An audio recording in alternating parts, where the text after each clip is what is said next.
You're listening to Radio Sputnik. Telling the untold.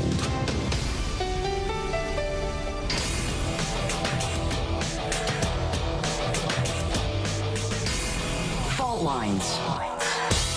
Live from the divided states of America, fixated between our ever-expanding rift on the collective ideology. I'm your political analyst fighting for the right, Austin Pelly. And in the left corner, I'm your indefatigable, your ever-vigilant, your burning ember in the darkness, your political analyst, Jamarl Thomas. That means that you are listening to Fault Lines with Thomas and Pelly. Woo! You ready? Let's get this show going. What's going on, my man? Pumped. I'm feeling amped. I don't know why Pumped exactly. And amped? Yeah. I just am. Yeah. There's nothing wrong with that. Yeah. So it's no secret that I like Ultimate Frisbee, right? I play it all the time. So I went last night. I wasn't planning on it because I went the night before as well. Mm-hmm. But it was so dang nice out after having a brutally cold DC winter. It wasn't that bad out, right? Yeah. I just went. Had a good time? Yes, but you did also. As Andre has seen before, I typically will come in. I'll put my body on the line while I play. That's why I have shoulder injuries. I've got permanent scarring on my right hip because I would lay out, so I would dive for it. We call it a layout. And because I'm right-handed, instinctually, I would turn over onto my right side in the middle of the air. Yeah. So it would be bad for my right shoulder, and it would cut up my hip right there. For your heart, man. It just so happens that, I mean, I will always put my body on the line. That's not really an option. But both knees right now are pretty badly beat up. Bruised, scraped up, scabbed up, to the point where every time I play now, by the end of it, people are coming up to me saying, do you want gauze? Do you need first aid? Because I have literal, yesterday, I had 3 different streams of blood streaming down my leg. Oh, jeez. On each side. Supposed to wear pads, man. I'm like, oh. Or you're just an easy bleeder. Is that what's going on? No. It's just that I don't let it heal. You just start. I don't let it heal, so it's way easier to rip off the scab after it's there.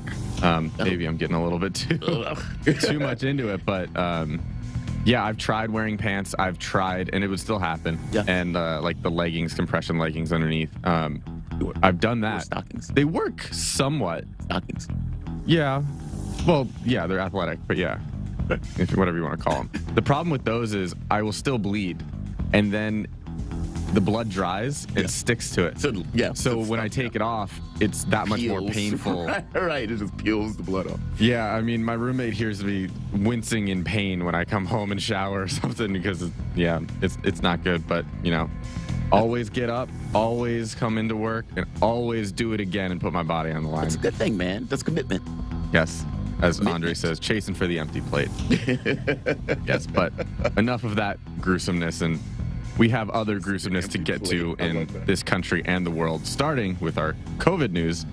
Yesterday in the United States, there were 226,782 new COVID cases reported, along with 2,576 deaths.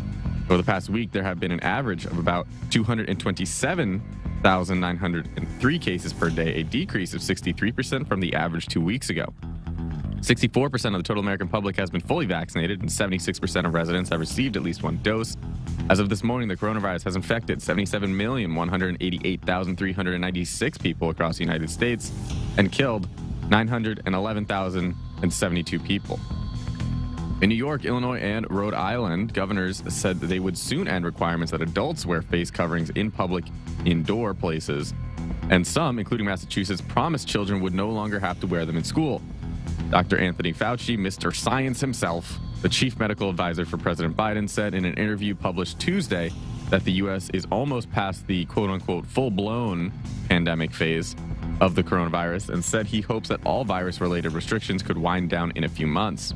He did not mention a specific month or season, but told the paper that these restrictions, including mask mandates, could end soon.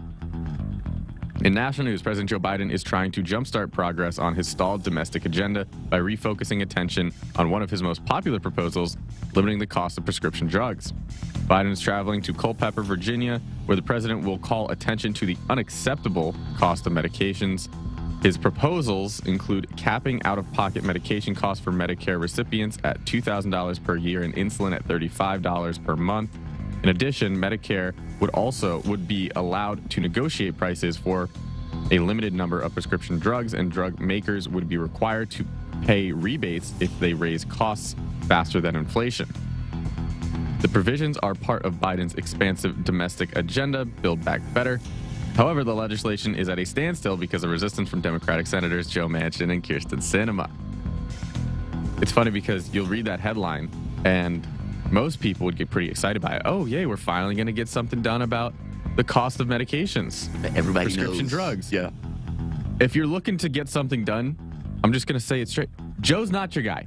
No, he doesn't have it in him. So get ready for a rallying cry. Right. And it's not even just a year. It's been, 4 or 5 different things that he basically put on the marquee and then didn't get done. And even within the context of things he has the power to do by himself. Student debt, for example, that's one of them. Marijuana, another one. Both of which promises nothing. Yeah. You're going to get a hoorah speech. You're going to get a I'm working for you. And then you're going to get a, well, okay, let's move on. Yeah. That's it. States are being given the go-ahead to build a nationwide network of electric vehicle charging stations that would place new or upgraded stations every 50 miles along interstate highways. Part of the Biden administration's plan to spur widespread adoption of these zero-emission cars. The administration announced the availability of $5 billion in federal funds to states over 5 years over President Joe Biden's infrastructure law, sketching out a vision of seamless climate-friendly car travel from coast to coast. Biden made a pledge during the presidential campaign to build a first-ever network of 500,000 charging stations. So Biden doesn't care about unions, basically. Well, he didn't say Tesla this time. I know, but you don't have to say it. He's supporting Tesla. You're basically helping Tesla expand their business. That means you hate unions, Joe Biden. Well, I mean, you should. I'm teasing, by because the way. of the amount of good things Elon Musk is doing for this country. We're just lucky to have him. You're such a good patriot. All I'm saying is, if you put Musk in China, you know how much money he would get from the government to keep doing what he's doing and develop rockets the amount that he has? He's over in China. He's building cars. He's launching rockets as fast as North Korea is launching missiles. Pretty much. All for the sake of selling. Yes, he would sell it. Selling that technology back to the U.S. government. NASA. I'd rather us have it. At least for now. Yeah.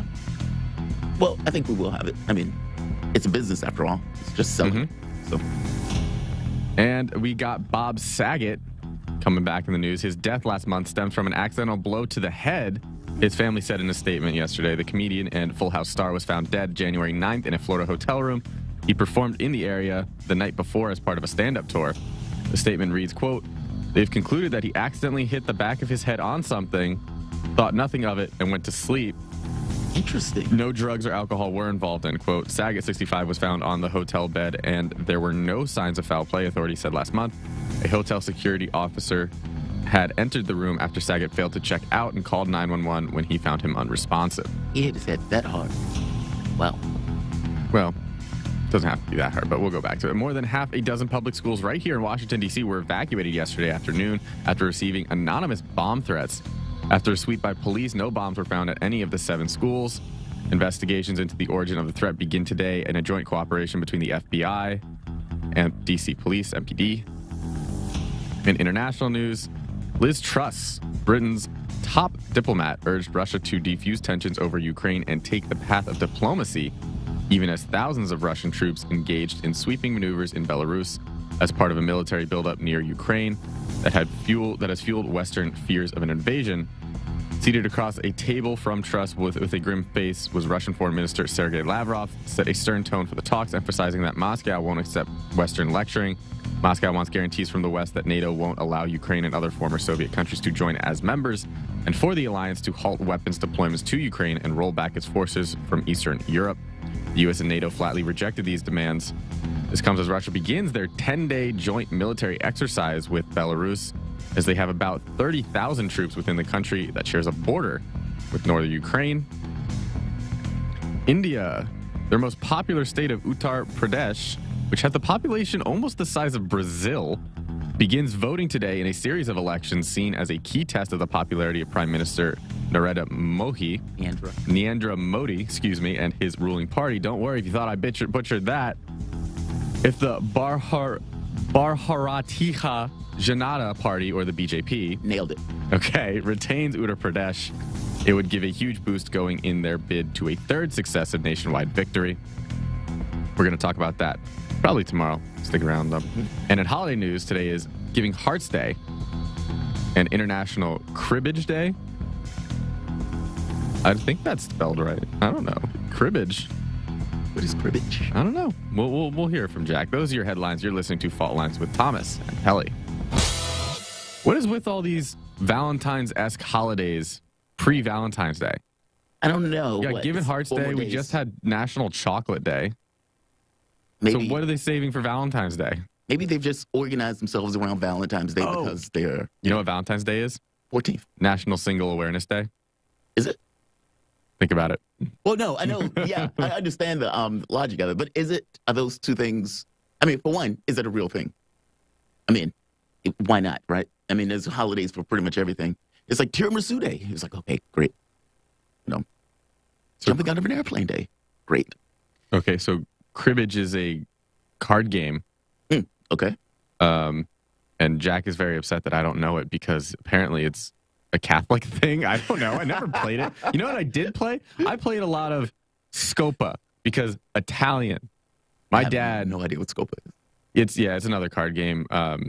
It's really hard to explain on air without the visuals, but my dad loves Scopa, and he calls it scuba. Scuba. But we went to Italy. He actually didn't like it until Italy, which we went to in 2000, I want to say 14 as a family, because we got family over there. And we went to Calabria, where his ancestors are from, his parents are from. Yeah.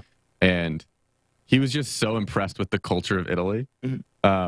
He hadn't been in a long time. So when he got back there, he was like, wow, 4-hour lunches, wine, music, all that. You take a nap, you wake up. It's like 65 degrees, cool. Everyone's in the piazza. They're playing Scopa in the streets, singing and playing guitar. It was like... He loved it. Fell in love He with it. loved it. And then after that, he became a Scopa fanatic. Interesting. He's actually pretty good, but I rattle him all the time. He had to basically be immersed in it before it kind of really sunk in, where he was like, oh my God, this is awesome. Very cool. Yeah. Very cool. Yeah. It's funny because I'm seen as the bad luck charm for him, which is good for... He plays so cocky. Yeah. He's like, oh, what you got there? Yeah. Anyway, Is he any good at it? he's really good at it. But if I sit next to like my mom when they're playing, he loses every time. For some reason. He tells me like, you better get out of here. Yeah, Don't you you're my stay bad here. luck charm, buddy. And my mom's like, no, he's going. He's staying right here next to me. That's funny. Before we go further into your awesome skills at cards, I want to go into this particular story. This has to do with the Stock Act.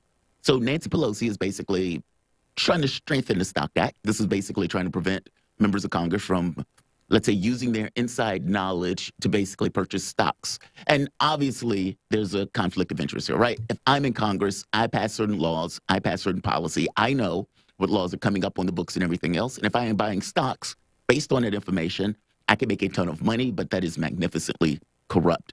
And so Nancy Pelosi is trying to strengthen it. Well, not everybody is on board for this. And I was like, wow, who's going to really say something against this because of how bad that looks and how craven that looks? Well, we have two people, or at the very least one.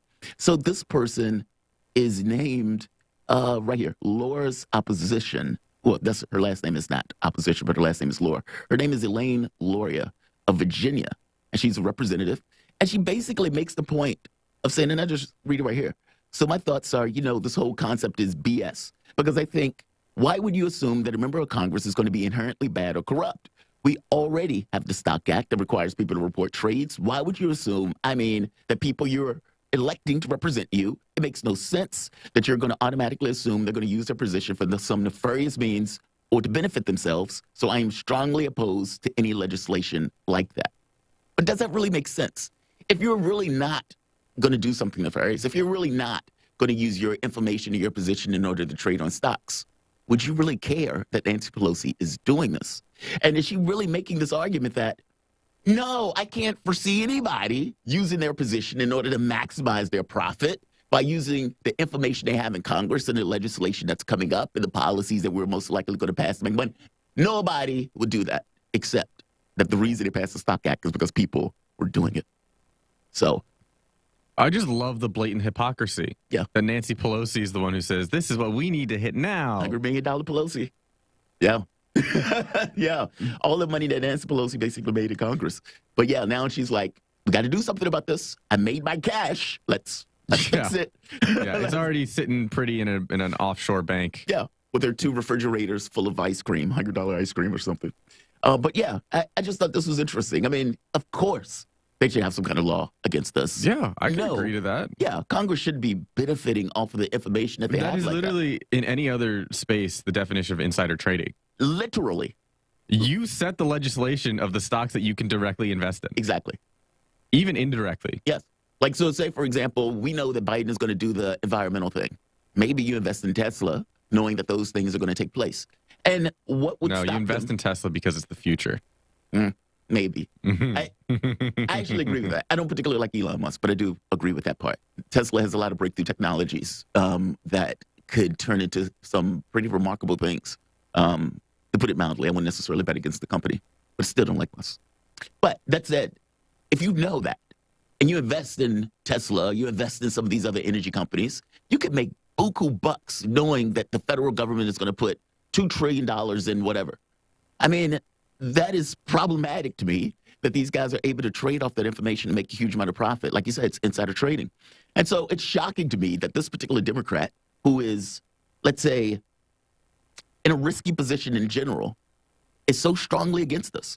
And to your answer, or to your question, yes, she has tons of stocks. And she's been apparently trading those stocks feverishly while she was in Congress. So there's that. But yeah, good on making the Stock Act. Like you said, it's rich that Nancy Pelosi is doing it, but great that she's coming around to closing that loophole. Shouldn't this be an up-and-coming newcomer that rallies for this? You would think just somebody saying, look, I'm sick of this. I'm tired of this. Maybe even an old guy who totally believes in his own. Sanders. Yeah, crazy ways. But still, like someone like up-and-coming progressive, not like this traditional liberal that we've seen. Yeah. That's messing everything up. Why do you think she's doing that, by the way? I mean, what's the incentive in this moment? They've already passed the Stock Act. So from the optics standpoint. I think that she knows how much of, because of how much she made so easily, I think she knows how much of a problem it is. How bad this is. Yeah, but she's like, let me keep my mouth shut for a little bit. I mean, the question, do we think that she's going to run again? She said yes. She said I yes. say no. I don't know, man. I mean. Do we think Biden's going to run again? Oh, God, he said yes. I say no. Yeah, I don't buy it for a moment. Pelosi would have to run as Biden would have to run as an 83-year-old. 84, I thought. 84. 83 or 84. Yeah, one of them, depending upon. And Pelosi's 81 right now. Yes. But she's not president. Right. And she's also doesn't seem to be falling apart in the same way that Biden is falling apart, even though I agree with you, she's extremely up in age. Yeah, man, I don't know. Now that she's on the out, if we take it at my hypothesis that she's leaving after this. You think this is her way of trying to set her career or her legacy, in a sense? Is that the thought? Well, yeah. I mean, she gets to abuse it, but she realizes how bad it is. So it's let me close this loophole before I leave. In history books, Nancy Pelosi closed the Stock Act. Yeah. Loophole. And then there's a little thing at the bottom. After making millions of dollars. Right. After cleaning up in Congress over it. Look, you guys are listening to Fault Lines with Thomas and Pelly. We'll be back in a moment with the one and only Mark Sloboda. Back shortly.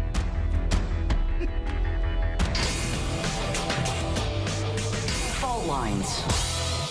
Hi, I'm political analyst Garland Nixon. And I'm political scientist, author, and nationally syndicated columnist Dr. Wilmer Leon. We're the co-hosts for The Critical Hour, airing Monday through Friday from 6 to 8 p.m. Eastern Time here on Radio Sputnik in Washington, D.C. We close out your day with a thorough and hard-hitting analysis of the day's top stories where we bring in brilliant scholars, authors, and investigative journalists from around the world. And on Fridays, it's panel time, when we do a roundup of the week's most important issues. Join us to keep up with the world's top stories. Enjoy an in-depth analysis. And have a little fun along the way.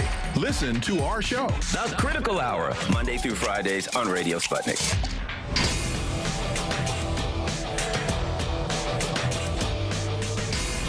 Fault Lines. Welcome back to Fault Lines on Radio Sputnik. My name is Jamarl Thomas. I'm joined with my co-host, Austin Pelly, coming to you live out of our station in Washington, D.C. If you guys happen to find yourself in the D.C. area, you can catch us on radio at 102.9 FM and 104.7 FM. If you guys are digging what Austin and I are putting down, whatever platform you're consuming this content on, give us a like and share that audio or video. If you want to join in on the conversation, you can do so with a chat, a tweet, and of course, you can reach us by phone at 202-521-1320. Your engagement helps makes this show what it is, so definitely don't be shy. Also, I initially misspoke. Mark is going to be at 7:30. This is going to be the monologue. It's not necessarily going to be a long one, but I did want to get into this particular conversation. Mitch McConnell, I've often called Mitch McConnell the most cynical man on the planet. At the very least, the most cynical man in Washington, or maybe the most cynical man in the United States. And I say that because he has somewhat of a long history of being cynical in Congress and being overtly politically craven. I mean, after all, McConnell made the point himself that his greatest moment was keeping Obama from his Supreme Court pick, his constitutionally provided Supreme Court pick. And he was able to do that. Yes, Obama didn't necessarily push for it. Yes, Obama was basically neutered in the entire process, but McConnell still was willing to do it. And he did it. And he was successful at doing it. And in this very particular moment, McConnell still in Congress and is going to be there for the foreseeable future. I don't think McConnell is ever going to retire. He's just going to be a creature of Congress forever. But while he's this creature of Congress, McConnell has done something that has shown himself to be at odds with his party. And in odds in a very interesting way. And I think I understand why. So the RNC basically came out and said that the January 6th riot, people call it an insurrection. I would definitely call it a riot, where these guys were out there fighting cops and rummaging through the Capitol with the president just kind of watching gleefully as this takes place.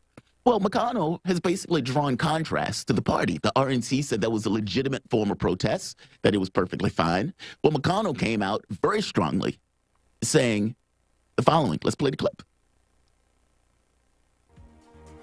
It was a violent insurrection for the purpose of trying to prevent the peaceful transfer of power after a legitimately certified election from one administration to the next. That's what it was. That is literally what it was. That shouldn't be controversial. And yet, among the Republican Party, that is controversial. And I don't think people realize how disturbing that is. Think about it for the moment. The president of the United States didn't want to leave and enacts a plan to basically steal the election. He did this on two frames. In one sense, by screaming that the election was being stolen from him versus him trying to steal it from Biden. And on top of that, basically instituting this plan, this Green Bay sweep, where you have various members in the Congress, Republicans, that were basically willing to say that the election was fraudulent in order to create enough contradiction and conflict and confusion that it gets kicked back basically to the states. Not to mention you had these other electors and everything else where they were choosing alternate electors, again, to confuse the issue in order to get it pushed to the House of Representatives, where the House of Representatives could basically choose a president. This is all horrendous. And at this point, it is clear as day that that is basically what was taking place. The violent insurrection, as they call it, or at the very least the protests or the riot that took place was secondary to that. So no, the riot wasn't necessarily the thing that was the coup. What Trump was doing was basically the coup attempt. What took place at the Capitol was basically a riot that, in a weird way, actually ran against what they were trying to do in the House of Representatives. I mean, at the point where they were trying to confirm the vote in the Senate. Very interesting stuff. My point here is that McConnell has basically drawn contrast to the Republican Party on this very specific thing. He kept going. RNC, in addition to basically saying that what took place on January 6th was perfectly fine, they also censured Adam Zinninger, and Liz Cheney. Now, the reason they're doing this is because Cheney and Zinninger, I pronounced his name wrong, but both of those Republicans are basically in the House of Representatives, and they're on the January 6th Commission investigating January 6th. Now, the Republicans basically hate them for doing this, calling them turncoats and everything else. Mitch made the point of saying this. Let's play the clip. Traditionally, the view of the National Party committees is that we support all members of our party, regardless of their positions on some issues. The issue is whether or not the RNC should be sort of singling out members of our party who may have different views from the majority. That's not the job of the RNC. That is not the job of the RNC. Again, making a distinction between the party versus Mitch himself and what he believes on this particular case is right for the party. I find this to be extremely interesting. By the same token, it shouldn't be necessarily shocking. One, it should be controversial for Mitch McConnell to say that, even though within the context of his party, I suppose it is. On the other side to that, though, Mitch McConnell has been in Congress for God knows how long. And in doing so, he got in being a somewhat traditional Republican. And yes, the Republican Party, especially with Trump, had changed, but he was never easy with Trump in office, even though he had the political whims, or at the very least the political competence, to keep his head down and still function with Trump. So it wouldn't necessarily come across as if these guys were at odds with one another. Again, cynical and bright enough to know where the bread is being buttered. And when Trump was in office, that bread was being buttered basically by Trump. Well, at the point where the insurrection took place, or at the very least the coup took place, well, Mitch McConnell broke away from Trump. And even though he wouldn't necessarily go as far to impeach after Trump was out of office, he definitely went as far as condemning what took place on January 6th and condemning the president for basically doing so, using the escape hatch of, well, he's not in office anymore, so there's no point in impeaching. By the same token, though, this guy has basically made his career in traditional Republican politics. And so, of course, he's not going to do something that is going to overly upset the apple cart that basically got him in power in the first place and has been able to keep him in that position. McConnell can't see what's on the other side of this level of, yes, it's perfectly okay to raid the Capitol. Yes, it's perfectly okay for the president to basically not concede and to try to basically steal it. He can't see what's on the other side of that. And in that very specific situation, I think he is absolutely and completely right. I have all sorts of issues with things that Mitch McConnell has done. But on this particular issue, I got to be honest, this shouldn't necessarily be an issue of politics, even though I know it's an issue of politics. McConnell, maybe the first time you would hear me say it, in this very specific instance, is right. And it is greatly disturbing that basically half of one of the major political parties in this country no longer basically believes in conceding. And by the way, both political parties show aspects of this. I mean, with the Trump and Russia stuff, that was basically Democrats doing it, but they didn't necessarily want to own up to the fact that Trump basically won. Well, Trump turned around and did the exact same thing in a different way that directly went at the political system and directly did not want to leave and was willing to throw all of this in shambles in order to stay. McConnell, take a note of this. First time you'll ever hear me say it, is right. What are your thoughts on this? I mean, I don't know if I've gotten your take on the January 6th stuff. But at this point, I think it's pretty clear. Heroes. National heroes. National heroes, all of them, as they're fighting cops. First off, well, do you admit or do you agree that Donald Trump was trying to stay in power? With that? Yeah. Well, no, wait. Not with the January 6th riot. I mean, with just in general, the things he was doing, like the electors. Okay. Yes, but even if that's like, what I mean by that is sowing the seeds of illegitimacy in the election. Agreed. Yes. Do I think that he was legitimately saying, like, literally, did he actually mean, like, hey, we're going to take back the Capitol by force? Did he mean that literally? No. Yeah. That's what I don't think so. No. I don't think they planned to do that. What you said about, like, hey, it's on both sides. Yes, Democrats entered in the age of not my president. Mm-hmm. Yes, they did. For 4 years, they were saying, he's not my president. Remember when as soon as he won, well, I guess I'm moving to Canada. Yeah. It was like, he's illegitimate. He's all that stuff. Yeah. Agreed. For 4 years, they were saying, not me. Nope. I don't accept it. Yeah. I don't accept it. So now, I mean, you set the precedent. We just took it one step further. I mean, I say we facetiously. I'm not including myself. My question that goes off the back of this is the mainstream right-wing perception of January 6th that, let's say, is it McConnell's take or McCarthy's take? That's a good question. All of January 6th, like January 6th was, I don't want to, let me look at the quote here. You call it like a violent something. We were all there, we saw it happen. Okay. That January 6th was a violent insurrection for the purpose of trying to prevent the peaceful transfer of power after a legitimately certified election from one administration to the next. Right. And is that the view of Republicans? Or McCarthy's view of anybody who broke in and caused damage, that was not called for. We've been saying it from the beginning, those people should be in jail. But the whole of January 6th was not bad. I don't know. I mean, you have the last polling that I've seen, the majority of Republicans thought there was something dodgy with the vote total. I mean, again, you had the main person for the I still think there's something dodgy with the vote total. Do I still think that Biden legitimately won it? Yes. Yeah. Do I think that we've had an election within the 21st century that there hasn't been one miscalculated or fraudulent vote? Yeah. No, I don't think that that's been possible. Well, let's say it differently. That it wasn't negligible. Like, you have some people, many Republicans, whether it's just out of their own political self-interest or whether they actually just believe the whole, CIA working with the ghost of Hugo Chavez in order to overturn the vote. Whichever one that is, you still get a large number of Republicans that basically say, this is dodgy. We don't believe that Joe Biden won this race. So I gotta be honest, try to swallow the pill of in the middle of the night, like 3 to 6 a.m. or like 2 to 6 a.m. voting, that all of a sudden went like 200,000 votes for Biden in Michigan, 0 for Trump. 100,000 in Missouri, 0 for Trump. Like, try to swallow that. Like, 0? Not one single one. I mean, keep in mind, the vote tally is not being taken at the exact same time that they're basically registering the vote tally.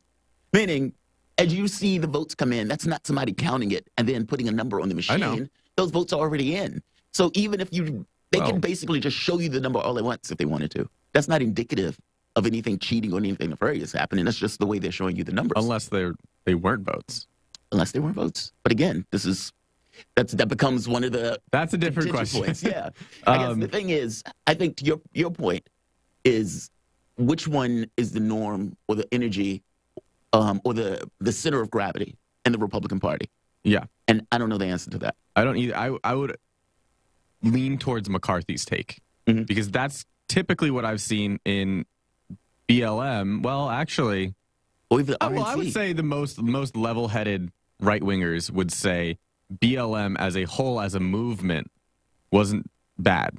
But the rioting, the looting, the instances of damage and all that, everyone says, go to jail. Yeah.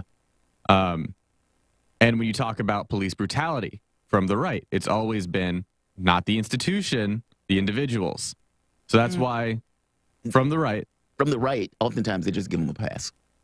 Well, I don't know. I mean, I don't. Look, I'm just telling you. I mean, you may not do that. No, but I don't. From the right, oftentimes they always that. make excuses in regards to, like, oh, Tamir Rice got killed. They killed that 12-year-old. Well, that 12-year-old should have been walking around with that, pretend gun. I mean, it's always excuses for him. But go ahead. I'm not going to overly. Well, it would be look at the individual. Let's boil it down to what it is instead of looking at it as an institution, where I've heard a lot from the left that, well, if it's a bunch of individuals in the same institution perpetrating, then there's something inherently corrupt about the institution, which I see the two different thought processes. That's why I'm believing that the mainstream right take would be McCarthy's here of, well, let's boil it down to the individual. Yeah. They went there for a peaceful protest. Even as Scotty was saying yesterday, 90% of people who went there, 99% of people who went there were entirely for a peaceful protest. I don't think they went there with the notion that we're going to raid the Capitol. FBI stirred things up. Maybe we'll see. But yeah, I don't know. It's an interesting divide within the Republican Party. Yeah, because I honestly don't know where the future of the Republican Party is. Is it that we're trying to distance ourselves from Trump, and that's where our direction is, or we're trying to align ourselves more with Trump on this resurgence of Trumpism? It seems that the RNC is aligning themselves with Trump. It seems that Mitch McConnell is taking great qualms with that. But I never thought McConnell was in on Trump. I thought, if anything, I thought it was this kind of awkward dance that McConnell had to do in order to be like, Trump and I are good. We're on the same page. By the same token, behind the scenes, is like, I can't stand him. I don't like his, he's not my type of Republican. Right. But he was smart enough at the time to basically keep those, let's say, fault lines, no pun intended. Yes, it was. Yes, it was. Real quick, last question before we get to Sloboda. Yeah. So he said the quote about we can't shun people for not adhering to the mainstream ideology within the party. Again, I agree with that too. And he's referring to January 6th submission for Adam Kinzinger and Liz Cheney. Kinzinger. Kinzinger, thank you. Yeah. So he's referring to Kinzinger and Cheney. Mm-hmm. So I thought, I can see this divide between McCarthy and McConnell somewhat within RNC. Mm-hmm. Does that mean that if we're equating the two, Cheney and Kinzinger are Cinema and Manchin of the right, but the right handled it better? But did they handle it better? They censured both of those guys. RNC censured both, which is the reason why McConnell was making that statement. I'm not saying they handled it better as in everyone's kumbaya. I'm saying they handled it better as in the party still as a whole gets to do what they want. Right. The party here as a whole on the left gets stalled by two people. It's kind of different, though. I mean, it's not a situation where the two, I guess, offending Republicans, if you want to call them that, or at least from the way the RNC sees it, they're not doing anything actively, if that makes sense. Like, it's one thing if they were trying to get something done, and these two guys were basically stalling the process. That's not really that. I mean, I don't think the example is exactly the same, even though I see your point. I get that it's not the same. Yeah, basically two outliers in the party. I mean, do you think they should have been censured? I mean, the only thing they're doing is saying, we disagree that the Capitol should be raided. We think that those guys fighting cops is a violent mob. We want to get to the bottom of it. Is that enough for them to basically be censured by the party as if they've done something horrendously wrong? No. No, enough. definitely not. But maybe it's more important to the party to project unity. Yeah. Or is it one Trump? ideology? Or is it the fact that both of them hate Trump? I think it's that. Okay. I think it's that. But look, you guys are listening to Fault Lines. Thomas and Pelly. We'll be back in a moment, for real this time, with Mark Sloboda. Back shortly.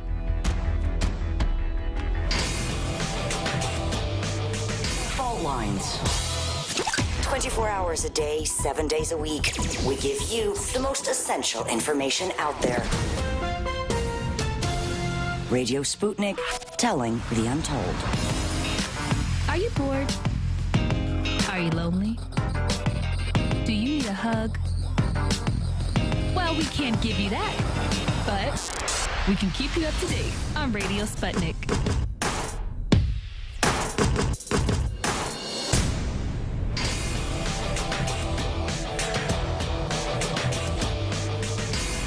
Fault Lines. Welcome back to Fault Lines on Radio Sputnik. My name is Jamarl Thomas. I'm joined with my co-host, Austin Pelly, coming to you live out of our station in Washington, D.C. And we are still in the wake of negotiations taking place over the issue of the Ukraine. Recently, we had German Chancellor Scholz come to Scholz.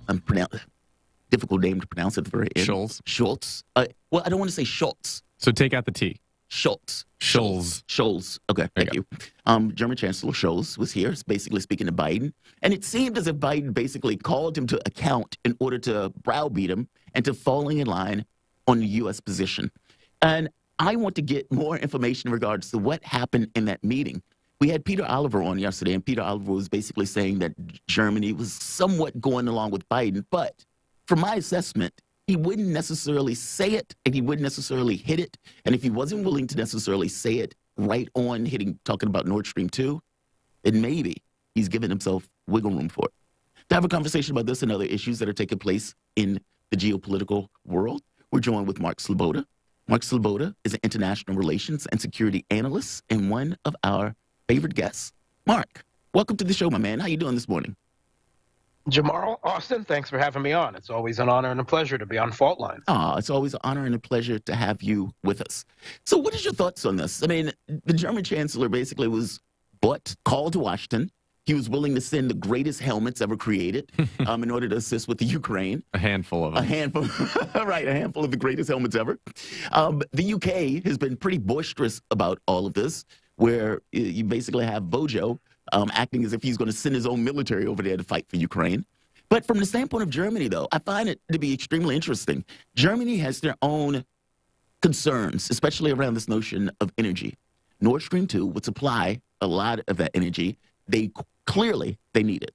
And yet, this has become one of those major issues where the United States basically wants them to get rid of it if Russia invades Ukraine.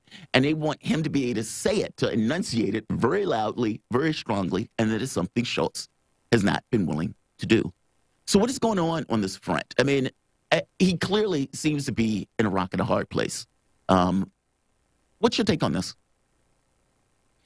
Yeah, well, first of all, to comment on the German helmets issue with the new German government refusing to send lethal weapons to the Kiev regime, which it has for the last 7 years only used to kill its own people in East Ukraine, of course. They've offered to send helmets. And, of course, that is entirely unnecessary because even the German domestic media reported widely in the early days of the conflict back in 2015 that there were plenty of forces of the Kiev regime on the front lines with German-style helmets with the SS markings on them. So I don't think they really need any more German helmets.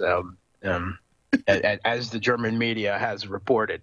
But indeed, so the new German chancellor, Olaf Scholz of the SPD, the Socialist Party, arrived in Washington just as his counterpart from France, President Emmanuel Macron, was in Moscow to speak to Putin. So we see the EU, the two heads of the EU, engaging in diplomacy ostensibly over the issue at the same time. But Olaf Scholz in D.C., I mean, if there was ever a serial drama vision of a shell-shocked Stockholm syndrome victim, that was Olaf Scholz. That's what I was thinking. I mean, Peter, I think that Peter, honestly, we were talking with Peter Oliver about this. I think he sees a little bit through rose-colored lenses about Olaf Scholz. After covering so much, but I swear, it looked like a hostage. It looked like a dog with his tail between his legs, like, okay, U.S., whatever you want. Pretty much. That's why I call it a browbeating. The Joe Biden saying, we will shut down Nord Stream 2, a German-Russian energy pipeline. And Olaf Scholz saying, yes, we will consider a whole range of options. Right. And then Biden saying, we are in complete unity on this issue, and Nord Stream 2 will be shut down. We have the power to do it. And Olaf Scholz looking over his eyes really wide and saying, we're in complete unity on this issue, and we will consider a whole range of options that will include lots of things, but they couldn't get the word out of his mouth. Well, no matter how much the journalists tried, he wouldn't say the word Nord Stream. Yeah. So, So if we take this instance and isolate it outside of foreign pressure, what do you think Scholz looks better for Scholz? That he says that we're going to sanction Russia to the point of shutting off Nord Stream 2, or that's off the table, my fellow Germans, because I know that you like heat. And I know that you like to survive through winter. Yeah, he's really got to balance a whole range of issues here because, I mean, this is the U.S. dictating Germany's energy security and foreign policy, right? This is the second instance in the last few years of the U.S. even sanctioning its own allies when they dare do business with Russia, as it's already followed through on sanctions against Turkey for doing business with Russia. And you have to, I mean, not just the German energy major, but a whole host of European energy majors are invested in the Nord Stream 2 project from the UK, from France, from Austria, from a whole range of countries, because, this is all of their energy security. But of course, the US knows better, and twice as expensive American LNG shipped in dribbles across the ocean, no matter what Biden says, can't even begin to make up for a loss of very necessary Russian energy. And then there's the whole hypocritical notion that actually the number two source of imports of oil to the United States is Russia as well. So it's all rather absurd and hypocritical. I actually saw a couple articles pass through my feed yesterday about Japan possibly supplying Europe with LNG. This is nonsense because, of course, what they're talking about is that under, again, the same type of browbeating pressure, Japan promised to send a negligible amount of the gas that they already bought for their own uses and divert 10 barrels or so of it to this is just a headline grabbing thing. This is not any type of solution. This is just trying to present the illusion of pressure. And certainly no one in Moscow is fooled. It's really a shame if anyone, be they journalists or politicians in Washington or Brussels, are fooled.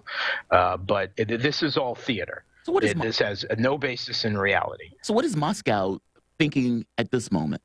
And let me explain what I mean by that. You have a situation where it seems that we're basically at a standoff.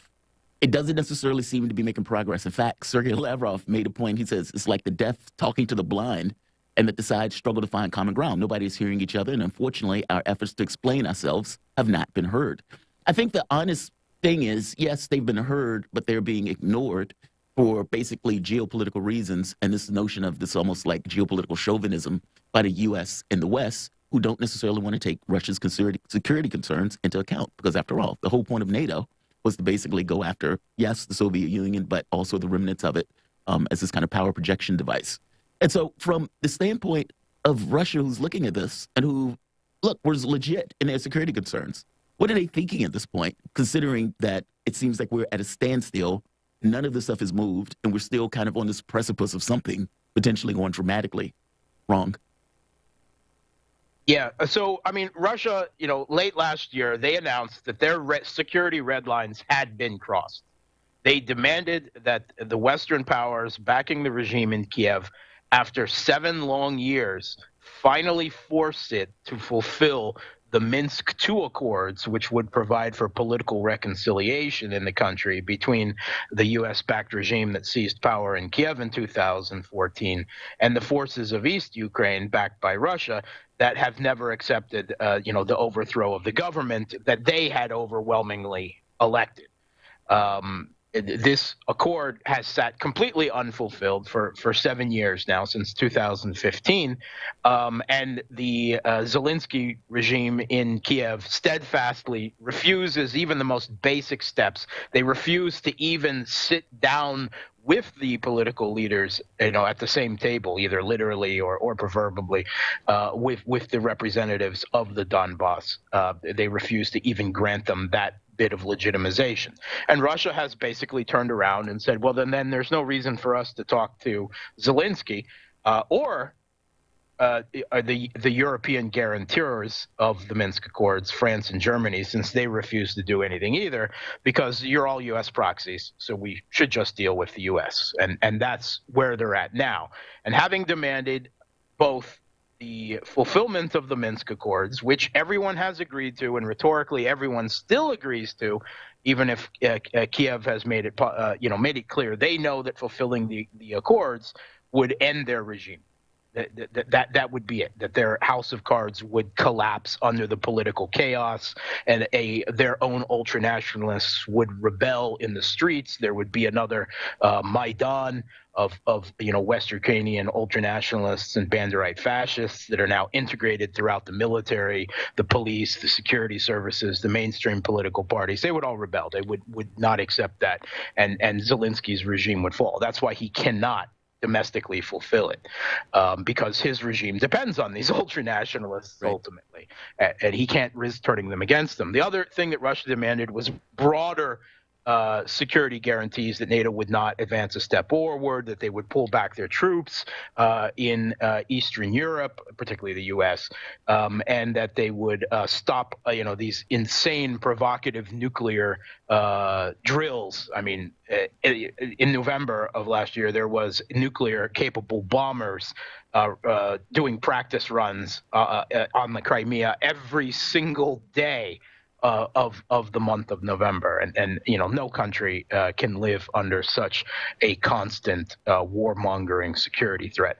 But Russia, has said, if our security guarantees are not fulfilled, then we will take military technical measures to ensure our own security. What is that? That's a vague phrase saying all options are on the table. Well, now we've dragged these talks out for 2 months already, which Russia said they did not want to do because they know that the status quo means that the on-ground de facto NATOization of Ukraine with 10,000 NATO trainers and advisors, constant shipments of tens of tons of weapons and ammunition to the country. The UK announcing they're building military bases in Ukraine.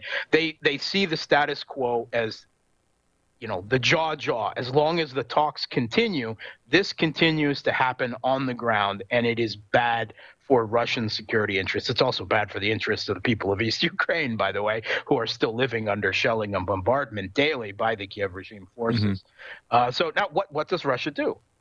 Now their bluff has been completely called. They have built up forces that are capable of launching an intervention in short order, not directly on the Ukrainian border, but with a force posture in Western Russia that it is possible to do so. Do they do it or do they not? Or do they take some other range of military technical response, new hypersonic missile systems in Kaliningrad, put up bases again in Cuba or possibly in Venezuela to bring home to the U.S. that this is a Cuban missile crisis, existential type security scenario for them. What do they do? And that is the decision that is now being made in the Kremlin. Yeah, Mark, we got a lot to get to, and I want to ask one more thing before we get to Yemen. We heard today, I believe, Russia begins their military exercises both in Belarus and the Black Sea. They have some 30,000 troops in Belarus, and they're starting these. I'm sorry. Yes, at least. Yeah, at least. We had Macron, who was championing the NATO alliance peace talks with Russia all of a sudden because he said, "Oh, the U.S. isn't going to do this. I so happen to have an election coming up. Let me be the peace champion and actually get Putin to do something." Yeah. And then after that meeting, Macron came out of it and he was like, "Guys, I basically did it. Nailed it. Right? Yeah. Putin is bowing to me, and France is a major contender." And Putin was very upset at this. And it sounded like he was like, this child's trying to play in the big leagues here because he can talk all he wants with France. But France doesn't control NATO. I think we all know who controls NATO and who has the armaments and who's willing to sacrifice not their own lives, a little bit of their own money, a little bit of their own weapons, but play with everyone else's lives. It's the U.S. So after all that, Macron comes out of the meeting. He says, "I'm amazing." Putin says, no. Basically, whatever Macron said is not true. I never gave him any guarantees. And then he starts these military exercises. So what does this do to the peace talks of the military exercises starting right on the Ukrainian border? But also, doesn't this also kind of discredit Macron?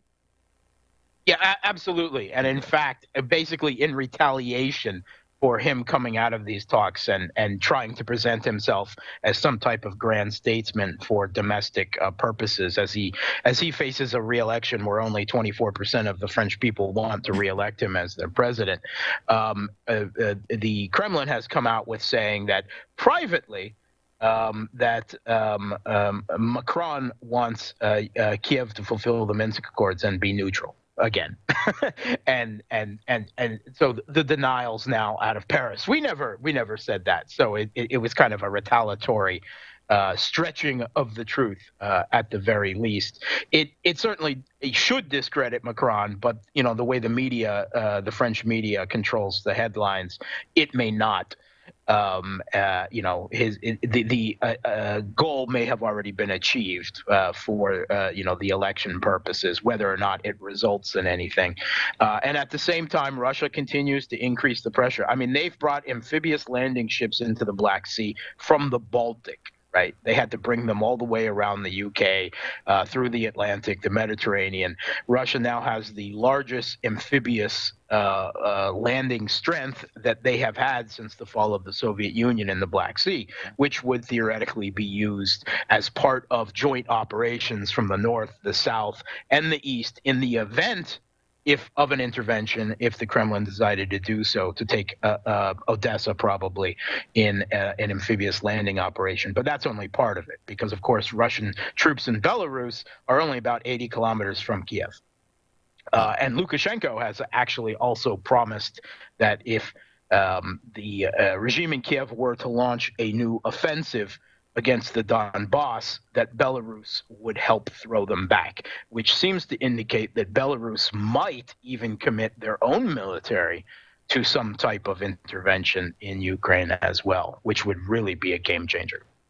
I want to get to Yemen for a moment. I mean, The Obama administration, it's kind of weird. Biden is in, of course, he's president. But during the time that he was vice president with Obama basically greenlit the Yemen war. I mean, there's a great New York Times article that goes into this, what was taking place. You had the negotiations over the JCPOA. Obama didn't necessarily want Saudi Arabia to mess with those negotiations. And so when Saudi Arabia asked about going into Yemen, well, he thought about it for a moment and basically gave them the green light in going.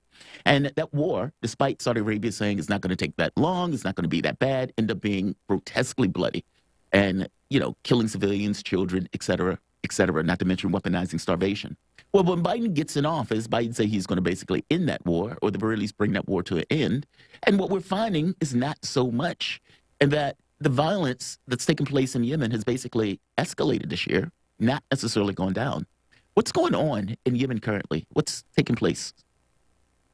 Yeah. Okay. So the Saudi-led coalition, militarily backed by the United States, continues its war against, Yemen, by the people of Yemen, by multiple means, by bombing. They just launched a new range of bombings against the Yemen capital, Sana'a, which killed dozens, including children. Their starvation blockade of the country continues, both by sea and by blocking the airport in Sana'a from getting humanitarian aid or anything in. 16 million are facing starvation.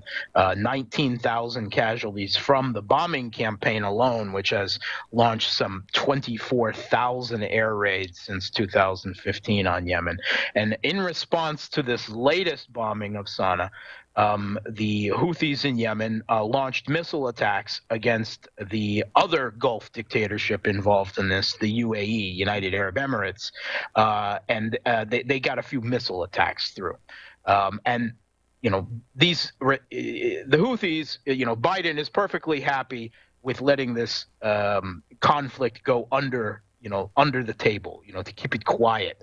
But when missile attacks are hitting the airport in the UAE or Saudi Arabia, then suddenly his Gulf dictatorships that control, the supply of the world's oil are threatened, and their lobbyists in D.C., which are hugely powerful, are raining down on Congress and the White House to do something.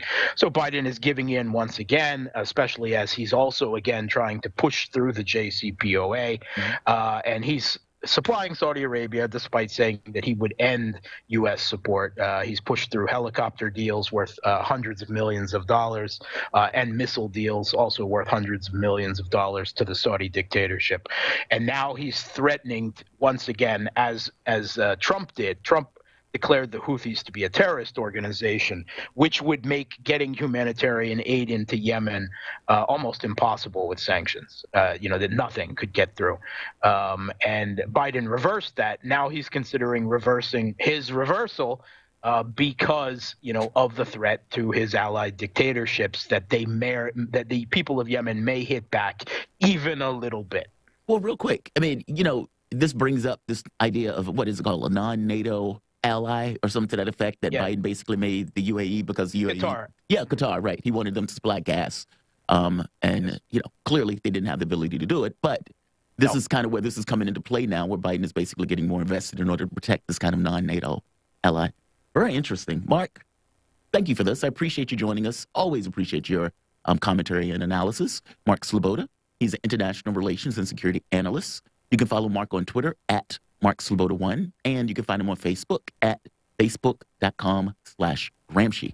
You guys are listening to Fault Lines with Thomas and Pelly. We will be back in a moment.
listening to Radio Sputnik. Telling the untold.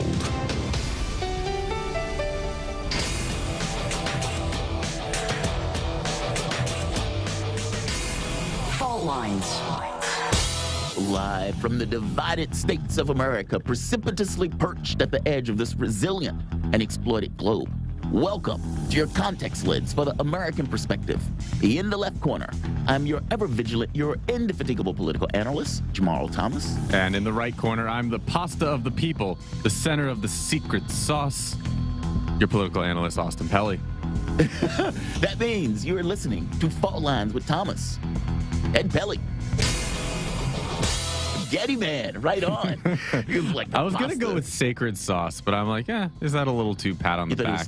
But at the same time, like, dude, every night, I swear, I think that's why I'm losing sleep. I'm like, what am I going to do for tomorrow? I think they're expecting huge things. It's a pressure, right? It's like, even if you know you can do it, it's still this kind of pressure on trying to do it. It's like coming up with a monologue every day. It's like you know in your head, okay, something is going to happen at that 15 minutes. What is it going to be? Yeah, and when I did the sweet siren song, something like that, people were like, man, that's poetic, man. I'm like, okay, but the more you like it, the more I gotta up it. Yeah, it's always got to be something more. Yeah. At some point, the thrill is going to be gone, and you're gonna be like, oh man, this is going strong though. Yeah, I might need to start reading the dictionary or something for fun. Okay, just to increase my vocab. Yeah, this. I like the Styx one personally, and the Mussolini one. Both of those, I think, are my two favorites. But let's get into some headlines. In the news, yesterday in the United States, there were 226,782 new COVID cases reported, along with 2,576 new deaths. Over the past week, there's been an average of about 227,903 cases per day, a decrease of 63% from the average 2 weeks ago. 64% of the total American public has been fully vaccinated, and 76% of residents have received at least one dose. As of this morning, the coronavirus has infected 77,188,396 people across the United States and has killed an unfortunate 911,072 men, women, and children in this country. In New York, Illinois, Rhode Island, governors said they would soon end requirements that adults wear face coverings in public indoor places, and some, including Massachusetts, promised children would no longer have to wear them in school. Dr. Anthony Fauci, the chief medical advisor for President Joe Biden, said in an interview published Tuesday that the United States is almost past a full-blown pandemic phase of the coronavirus, and said he hopes that all virus-related restrictions could wind down in a few months.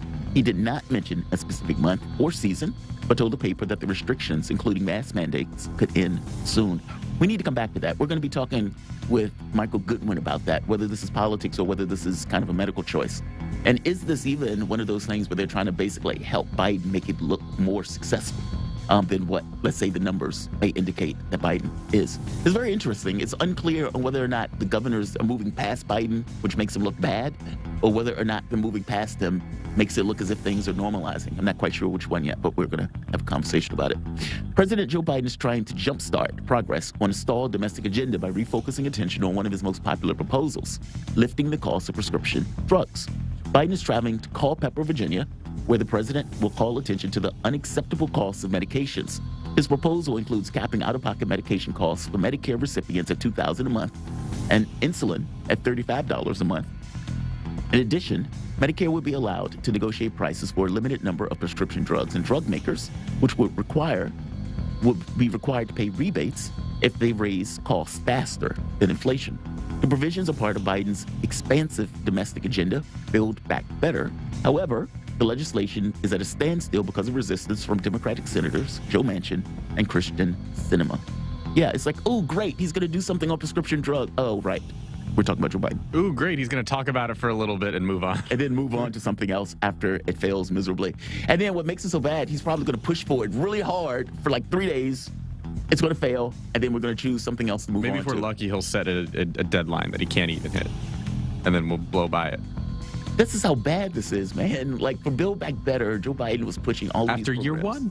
Yeah, year one. Year one. He spent the entire year doing that. And then finally get to the end and says, okay, we're going to move on. We can't get it done. And then they move the voting rights. Okay, we got to move on. Can't get that done either.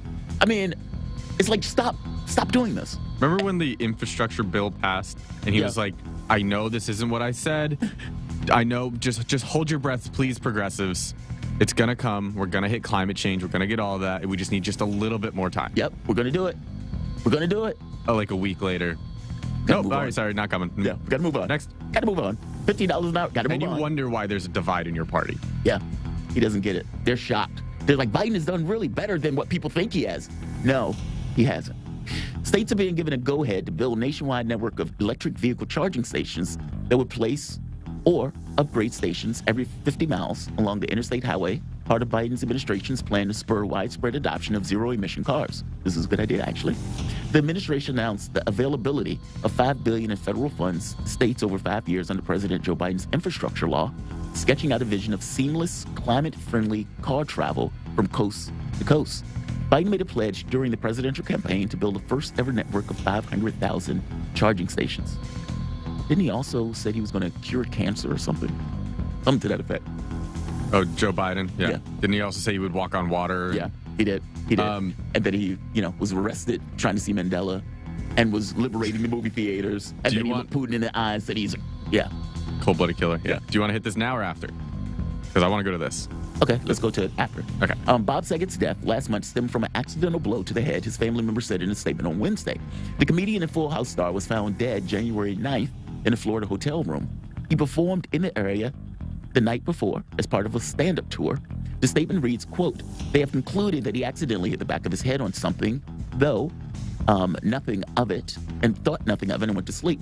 No drugs or alcohol was involved." Saget, age 65, was found on the hotel bed and there were no signs of foul play, authorities said last month. A hotel security officer had entered the room after Saget failed to check out and called 911 when he found him unresponsive. Interesting. More than half a dozen public high school students, high schools right here in Washington, D.C. were evacuated yesterday afternoon after receiving anonymous bomb threats. After a sweep by police, no bombs were found at any of the 7 schools. Investigations into the origin of the threats began today in a joint operation between MPD and the FBI. This is a troubling trend. Yeah, calling in bomb threats to various But we had, schools. last week, a bunch of just black colleges, I believe, got a bunch of, like a dozen, 13 of them or so, got bomb threats. It was like the start of Black History Month, and then to celebrate it, they call it bomb threats to African-American schools. Yeah. It's not good. No. In international news, Liz Truss, Britain's top diplomat, urged Russia to diffuse tensions over Ukraine and take a path of diplomacy. Seated across the table from Truss with a grim face, Russian Foreign Minister Sergei Lavrov set a stone turn for the tone for the talks, emphasizing that Moscow won't accept Western lecturing. Moscow wants guarantees from the West that NATO won't allow the Ukraine and other former Soviet countries to join as members, and for the alliance to halt weapons deployments to Ukraine and roll back its forces from Eastern Europe. The United States and NATO flatly rejects these demands. This comes as Russia begins a joint 10-day military exercise with Belarus, as they have about 30,000 troops within the country that shares a border with northern Ukraine. If you want to hear a conversation on that, we just spoke to Mark Sloboda about it. It's a great talk. India's most populous state, Uttar Pradesh, which has a population almost the size of Brazil, begins voting today in a series of elections as a key test of the popularity of Prime Minister Narendra Modi and his ruling party. If the Bharatiya Janata Party, or the BJP, retains Uttar Pradesh, it would give a huge boost going in their bid for a third successive nationwide victory. And in holiday news, National Flannel Day. I think I'm wearing flannel. And Dump Your Significant Jerk Week. Dump Your Significant Jerk Week. Those are your headlines. You guys are listening to Fault Lines with Thomas and Pelly. Strong national holiday. Yeah. Very strong national holiday. I thought it was Dump Your Significant Other, and then Jerk came in there and was like, makes it very clear, right? That gives a perspective on who that other you are dropping. Drop that significant other. So what's the one you wanted to hit? Well, first, let me put on my conspiracy theory hat. Okay. That's my conspiracy Is that what that theory. is? Yeah. Oh, I didn't know what that was. Yes. I thought it was Dump Your Significant Jerk Week. We are 4 days ahead of Valentine's Day, which means you don't have to get them a gift. That's right. So you think that people are dumping them, but the jerk No, but then it wouldn't be jerk. It would just be like, hey, it's been a long time coming. Yeah. But jerk makes it feel like that person earned it. Yeah. What I wanted to hit was Bob Saget. No. I thought it was Saget. I don't want to hit Saget. Saget hit himself. Okay, fair enough. In the back of the head. Zero emissions. Too soon, man. Too soon. No, go ahead. Sorry. It kind of ruined my childhood, and not like he can do whatever stand-up he wants to. It ruined my childhood that I saw him as like the dad. Yeah, this wholesome American dad on Full House. Yeah. And then I learned like, oh, he's a comedian. I listened to his stuff. It was some raunchy stuff, and I was like, it's a shock almost. It's like culture shock. It was. Like, it took a little bit. Is that the same? Took a little bit of swallowing. I remember. You know what it puts me in mind of? Have you ever seen the movie, the Star series Boss? Kelsey Grammer? Oh, No. dude, you have to see that series. So Kelsey Grammer, of course, Frasier. Anytime anybody's seen him, he played Frasier for God knows how long. Yeah, I've Not heard to mention on Frasier. Cheers. On Boss, he is a radically different character, and it is a shock to see how good he is in that role. He's playing this kind of politician in Chicago politics that is going through dementia. He's having this kind of mental illness, and so he's overly paranoid. He has all of these like hallucinations and everything else, but he doesn't want to give up power. And so he's doing everything in his power to stay in power. If he needs to crush his political enemies, it is phenomenal. But Kelsey Grammer is electric in that, and he is dramatically different. Like, you wouldn't even think they're the same person. That's how different he is. Curses like a sailor, is brutal, aggressive, angry, and of course, slightly insane at this point. But man, phenomenal. It's that where it's like, whoa. He got typecasted. Yeah. Because you saw him play one role, but well, same thing. Yeah. He can do whatever stand-up he wants. I mean, not now from Beyond the Grave Short, but too soon again, man. Anyway, these charging stations. Yes, I think it's a great idea. Realistically, how does that work? Because in the boonies, in the middle of the mountains of Montana, you can just have an oil tanker or a gas tanker drive through your station, fill you up, and keep going. Right. How do you get charging stations out there? You have to have some sort of the grid. You have to have at every point within 50 miles of an interstate highway. Yeah, you would have to have something that would allow. So how do you generate that electricity? Are you either on the grid? Are you doing solar panels? Oh, I have no idea. I mean, that's a technical thing. I mean, but I'm pretty sure they can figure out a way to handle, getting power from point A to point B. In most places, sure. But I mean, over the summer, I took a trip out with my ex's family to Vegas, Sin City. Yeah. And then we also went out to Zion National Park. The drive from Vegas to Zion was like 100, don't quote me on this, 100 miles or so. Yeah. Like no gas stations. One. Completely off the grid. Exactly like how you would think. Probably built in the 60s, been battered by one too many dust storms. Right. That's exactly what it looked like. You'd have to have two of those within that drive. I wouldn't take it literally. Well, he said within 50 miles apart, every 50 miles. Biden has said a lot of stuff. Biden said, all I'm saying is, I wouldn't necessarily take this as a thing of saying, this is the word of God because Joe Biden is saying it. I would not go that route at all. But I would say, trying as a target to shoot for. I like it. He's not going to do it. I'm not saying he was going to do it. He can dump money into it, but like, okay, I take exception with the whole 50 miles, every 50 miles, and not being able to legitimately do it. If he has an actual plan, I would love to see it. Yeah. If you back it? This notion it means solar panels, by the way, I'm freshly against solar panels. Why are you against solar panels? About 50% of them are made by Uyghurs. Jeez. Forcibly. But if they were made in the United States, you'd be fine with that. Well, maybe not by forcible internment camps where they make you do it. Yeah. Right. Okay. So as long as it's... Also, I mean, what about license plates? Look into the production of... what about license plates? Solar panels. The production of solar panels in general take massive amount of emissions. Yes, that's true. You burn so much coal and other greenhouse gases just to produce the chemicals that go on top. I know, but that's anything. I mean, anything that you're doing in order to try to do some kind of natural energy or something like that takes a certain amount of energy until you get to the point where the thing makes its own energy.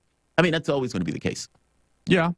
I mean, meaning there's a conversion amount or there's a conversion energy that is going to be required. Except for nuclear. Yeah, but then at that point, what are you going to do with the expense? Or what are you going to do with it after you get it? I mean, I guess my thing is, I'm perfectly okay with the charging station thing. Like you said, they're going to have technical issues to work through in certain areas. And again, this is Joe Biden, so go figure. I mean, we were supposed to be getting student loan stuff We're supposed to be getting the legalization of marijuana. We're supposed to be getting the $15 an hour minimum wage. And yes, I could keep going down the list on those things. And so this is maybe just another thing. And then there's a secondary question about, is his party even going to back him? I guess at this point, the infrastructure thing is already passed. So this is already a given. But we'll see. It's a standard. It's another thing, proclamation that he's making. Whether he can do it or not, who knows? But I do like it. You guys are listening to Fault Lines, Thomas and Pelly. I think we have two skeptical people here on whether or not this is going to take place. Nevertheless, we'll see. Fault Lines, Thomas and Pelly, back in a moment. Fault Lines. By Any Means Necessary is your guide to the movement and efforts shaping the world around us, from mass incarceration. No longer am I interested in or concerned with prison reform. I am interested only in the eradication of prisons. To the battle between police and water protectors. It was a pretty punishing disregard for the sanctity of human life, that unleashing water cannons on peaceful, prayerful water protectors. From efforts to protect the environment. The climate movement is ready to, with plenty of opposition research and force and strength, along with, the right of both science and morality, to fight them on this. To the movement for Black Lives. When I first saw the Michael Brown video, and I saw that it clearly contradicted the narrative put forth by the Ferguson Police Department and by police supporters in general, 3 words came to mind: color me shocked. Stay tuned to By Any Means Necessary, 5 days a week here on Radio Sputnik.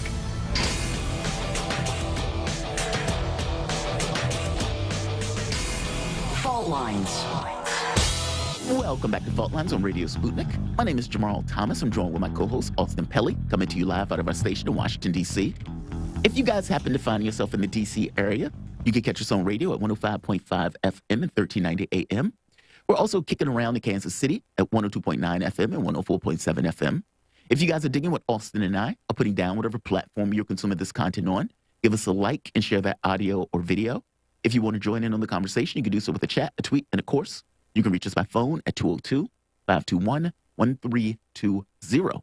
Your engagement helps make this show what it is, so definitely don't be shy. And so earlier this morning for the monologue, I made the point about Mitch McConnell drawing contrasts with the RNC over this notion of censuring Kinzinger, and also Liz Cheney, but also on this notion of January 6th. Him making the point of saying it's a violent mob, in comparison to the RNC that basically made this point of saying it is legitimate political speech. To have a conversation about this kind of division within the context of the Republican Party, especially Mitch McConnell basically drawing contrasts with his own party, we're joined with Tyler Nixon. Tyler Nixon is an Army infantry veteran, counselor at law, constitutionalist, advocate, writer, technologist, critical historian, an extremist in defense of liberty. I love that last one. Tyler, welcome to the show, my man. How you doing this morning? I'm doing well. Good to be with you guys. Austin, welcome. Thank you. Good to be with you for the first time. Yeah. Enjoying your tenure with Jamarl. Yeah. This is the first time I think you've been the host with Tyler coming on the show. So yeah, it's great that you guys. In that case, Happy New Year. Yeah, that's right. Happy New Year. Yes, indeed. So Tyler, I'm pretty sure you heard the clip, but I'm going to play this clip one more time. And there are two. Mitch McConnell, the RNC basically came out and said that what took place on January 6th was legitimate political speech. And they also basically censured Adam Zinginger. I keep pronouncing that man's name. Kinzinger. Thank you. Zinginger. Kinzinger, I'm sorry. Kinzinger. Thank you. I don't know why I'm having such a difficulty with his name, but Kinzinger. Also Liz Cheney. And so he made the point about saying, look, we shouldn't be censoring our party members, even if those members have a different point of view. But let's play the first clip. This is McConnell talking about January 6th. It was a violent insurrection for the purpose of trying to prevent the peaceful transfer of power after a legitimately certified election from one administration to the next. That's what it was. Now, Tyler, that's what it was, right? Or do you disagree with McConnell on this? Talk about a swamp fossil, if there ever was one. I mean, Mitch McConnell only sees one thing that he wants, which is once again being Senate Majority Leader. It's whipped back and forth so many times while he's been and I just thought about it. When he was elected, I'm 50 years old. When he was first took a Senate seat, I was 13. Are you serious? This man is a true fossil, and he's now so out of touch with the sentiment within the party, within the main of the Republican Party. He needs to go. I mean, he cannot be the Senate Majority Leader moving forward. I think he thinks he's going to be, but there is definitely going to be a challenge from within. There are too many people who, you have Rand Paul, Josh Hawley, who see what's going on with the railroading, frankly, of a lot of people who were in just happened to be at the Capitol that day and wandered in, were not involved in any kind of sort of organized effort. There was nothing organized, and have been treated like, worse than some of the worst criminals you see. I mean, well, this brings up an interesting point. And Austin asks this. Where do you think the center of the party is, or the center of gravity of the party? Do you think it's along with a McConnell type thought or point of view? I mean, because if you remember, McConnell, even though he wouldn't necessarily go as far as impeaching Trump, the speech that he gave was pretty damning and basically got across his own thought for this. And I got to be honest, even during the course of time where McConnell or Trump was in office, I didn't get this feeling that McConnell was, or Trump was a McConnell Republican, if that makes sense. McConnell tolerated him and dealt with him, but it wasn't necessarily something where McConnell was a Trump acolyte in the traditional sense of the term. So what do you think the center of gravity for the party is, along with the McCarthys of the world, let's say the House of Representatives and the RNC, or do you think it's more in line with the McConnells of the world? Oh, not at all. I mean, McConnell is basically spouting the traditional sort of what I would view as the capitulation party of the past. I mean, he frankly, if you know who this is, he makes Bob Michael look aggressive. Bob Michael was the sort of perpetual minority leader in the House when the Democrats had the 40-year reign until Newt Gingrich came along and really just kick-started things. And McConnell has, I agree with you. McConnell has always been, in my view, a silent partner to the Rhino project that just despises Trump, despises a populist, working class, blue collar, middle class Republican Party. Yes. And he despises anybody who goes outside. It attacks generally the Washington D.C. Power center and the old world, the old style politics of get along, go along, or what they would call bipartisanship. Where it's just basically the Republicans take half a loaf of a massive deficit spending and then profligacy, and the Democrats just continue to roll along with their massive expansionist designs on federal power, as they have basically since FDR, really going back to Wilson. And he represents not only the fact of being out of touch with the party, but he's out of touch with reality in the sense that he is really a creature of the bubble that is the DC Beltway sort of chattering classes. I mean, you can see he's not talking to people. He's not paying attention to anything that's going on with any detail, either within the party or, frankly, with regard to what happened January 6th. I find it ridiculous that this man can stand there and spout, frankly, Democrat talking points, might as well, while he's totally incurious about the fact of the potential federal involvement of the FBI refusing to. This should be an outrage to any Republican. The FBI refuses to answer the question of whether there was any involvement of any federal agents on the ground that day, even to the extent of refusing to deny the commission of crimes. Yeah. I mean, this is just unbelievable. And the fact also of whether you agree or not with what the what was done that day, whether it was an insurrection or not, the treatment of the people who are being held have been held without bail for upwards of a year or more, and in what is gulag-like conditions by anybody's description, and the abuses that have gone on. McConnell should be outraged beyond belief about that if he were actually a true, were true to the just justice. I mean, weren't a creature, a total, just like I said, a swamp fossil who is literally coming out. And look, it's not a difference of opinion what Kinzinger and Cheney are doing. This isn't just a little slight divergence from the Republican general ideology. I mean, this is outright treason, if you consider to use that term. I mean, they are just literally shills now, propped up puppets for the not just the Democrat talking points, but Democrat lies and exaggerations. I mean, when they're in bed with the likes of Adam Schiff, frankly, and Jamie Raskin, I mean, and this doesn't bother McConnell, and he thinks that, oh, well, I mean, this is just the old Dick Cheney is a buddy of McConnell's, I'm sure, from way back, when they were cutting deals.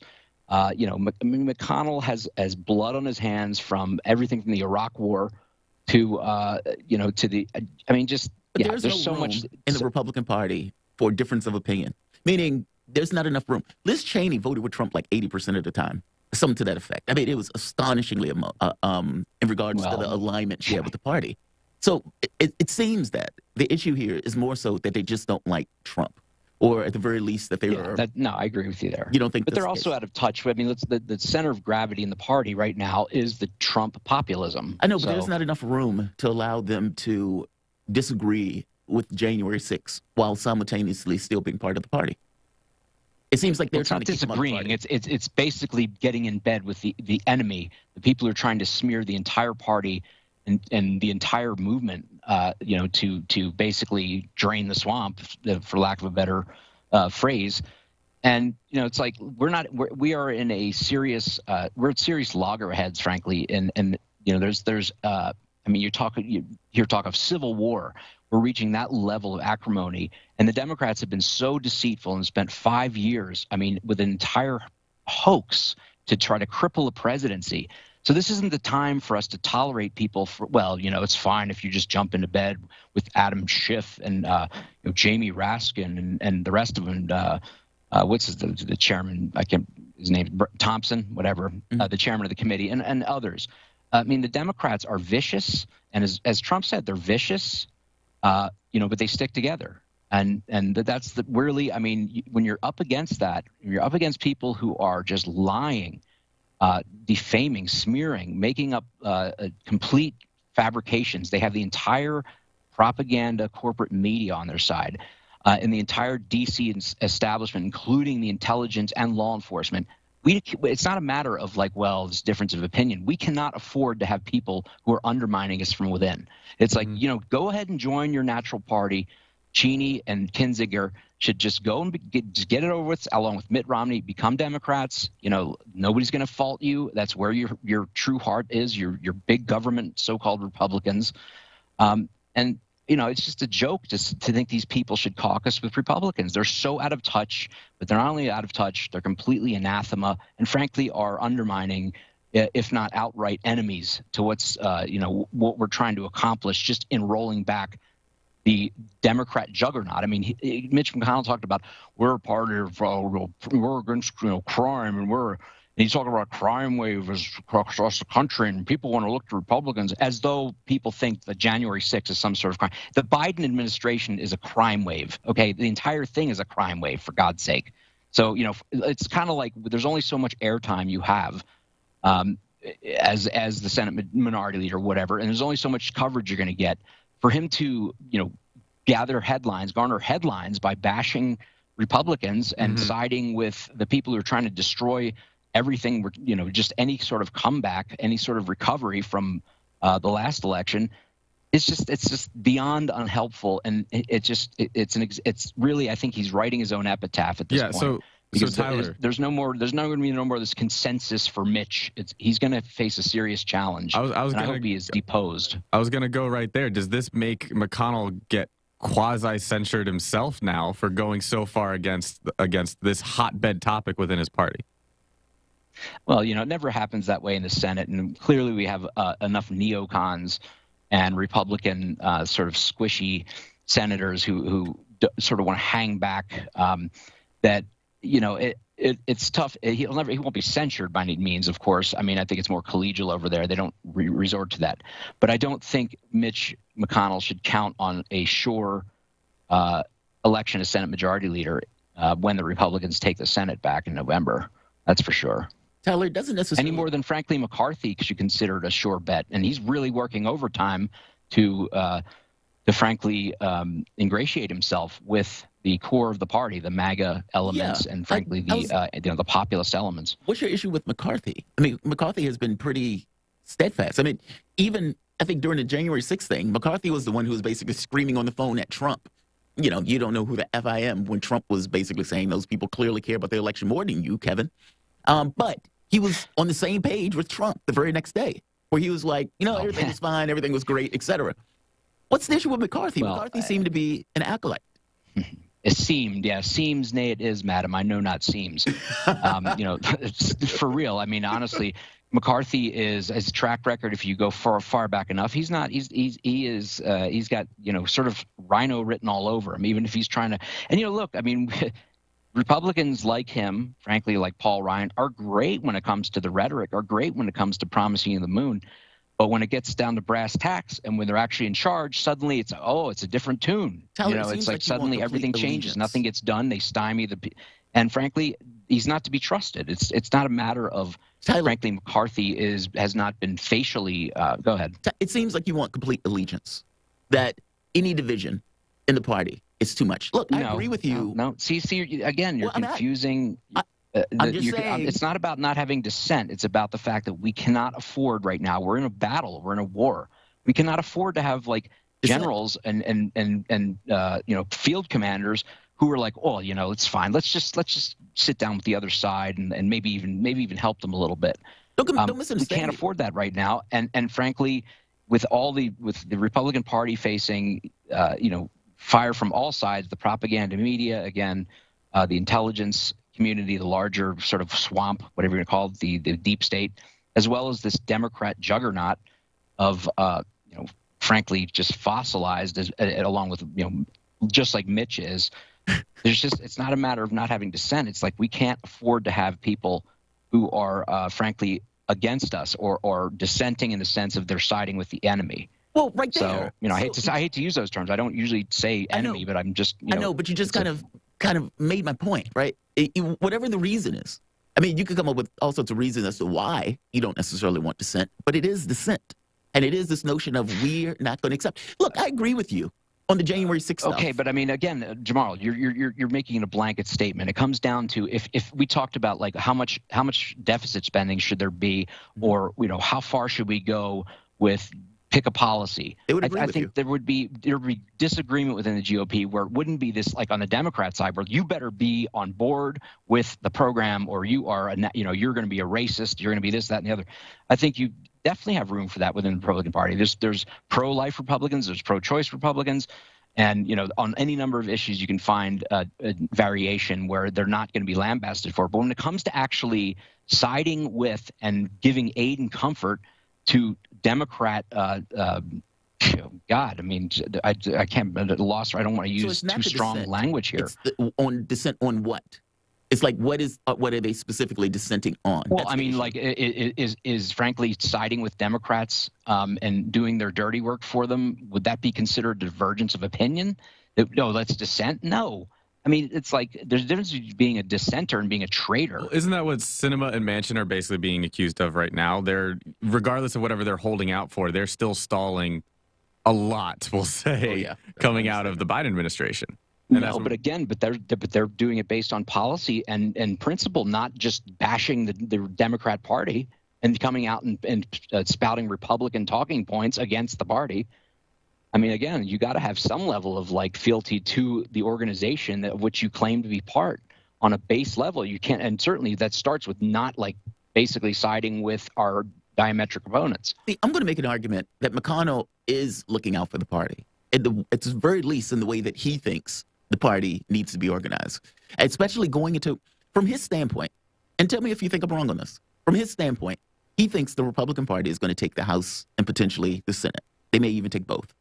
And because of that, he wants to get as wide of a net as possible, and he doesn't necessarily want anything breaking that up.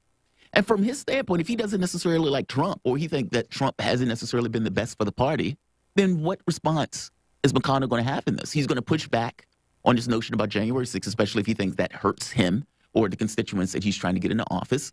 And yeah, he's going to act as if, hey, it's a big party. We're not going to attack other members of the party and make it difficult for those members to get in office. Meaning, Is this him attacking the party, or is this him doing what he thinks to bolster the party and increase his chances going into the midterm? Sure. Tell me the last major statement, anything that Mitch McConnell came out and said bashing the Biden administration. I mean, do you think there's not enough material for Mitch McConnell to address and to discuss publicly concerning what's going on under this administration, much less under the reign of Pelosi and Schumer, that he has to go out of his way to address? I mean, he could just, again, just stop helping Mitch. Okay, you don't need to address this. You don't need to add fodder to the distraction, which is being run by the Democrats to basically draw attention any way they can away from the fact that they've wrecked the economy, that they've run this ridiculous, this pandemic nonsense, and now they can't all at the same time fast enough remove the mask mandates and lift all the restrictions as though science didn't matter. I mean, there's a reckoning coming for these people. They have destroyed lives. They have cost people lives. Between the suicide rates, the businesses that will never come back, that are now gone forever. This is exactly what, these are the things that need to be addressed. I mean, Mitch McConnell, when he's silent, you never hear from him until suddenly he's siding with Democrats, bashing the party or bashing people and basically buying into the entire nonsense that this was an insurrection, as though it was an organized attempt to transfer of power. Yeah, okay, right. That was going to happen. Like, any of these people had that on their minds whatsoever, if you could even say that there was any intent there. So, I mean, look, this is Mitch McConnell basically showing his true colors, and I'm glad he's doing it, because I think we need to be clear as to who's who and who really represents, and speaks for the party. And he speaks for the Mitt Romney wing and the Jeff Flake wing and the John McCain wing of the party, which has always been in sort of the neocon, beltway, big government, country club Republican, corporate Republican forces that, frankly, are not in favor with the vast now majority of the party. Mm-hmm. Tyler, I've seen, read, heard that, people are obviously disenchanted with the Democrats right now, which leaves an opening for the Republican Party to be more inclusive, we'll say. And there seems to be a divide, because what I was talking about, seen, read, heard, is that inclusivity on the right and on the left doesn't actually mean more centralizing of your party. You get way more active participants. You get way more votes the more extreme you get. And that excludes the alt on both sides. But the more Trumpian you get seems to be the record number of votes that you get for your party. But which is different, because what we're seeing right now with McConnell and in Congress is that those politicians are split, right? Half of them, or I guess we'll say the majority of them, are for Trumpian policies now that we've had Trump, and for Trump perception. And now we've got McConnell and other Republicans that are kind of pushing back and saying, no, that to be more inclusive means more centrist. So what does that mean for the Republican Party going forward? Well, I remember Pete DuPont, whose campaign I worked on, knew very well, worked at his law firm in Delaware, a very good man, a principled man, who I remember he said, look, you've got to paint with primary colors. And that's what Ronald Reagan said. Not pastels, not faded, whatever, not mixture. When you're putting out your message and you're putting it, and what you say is people have to be more extreme. I think it's more like we've had such this wishy-washy uniparty politics for the last 30, 40, 50, 100 years, that when people actually put down an agenda that is firm and bold and is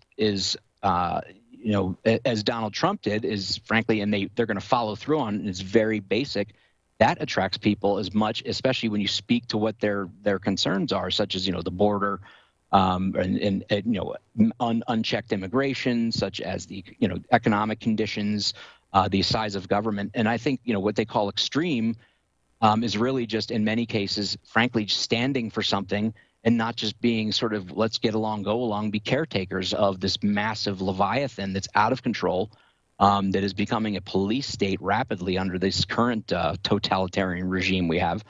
And, I just don't see, I think, Mitch McConnell, let's just say, is a pastel Republican. And I think what Trump, for better or worse, represents and was sparked as in the party are primary colors. We're gonna lay down our markers. We stand for this. You can agree with us or not, but this is what we stand for. We're not just going to be standing for whatever keeps us in power or whatever, is able, or just bashing the other side constantly, as the Democrats have resorted to. They don't really have anything left. They've sort of run through all their tropes, and now it's just down to like literally trying to destroy your opposition. Let me ask you this: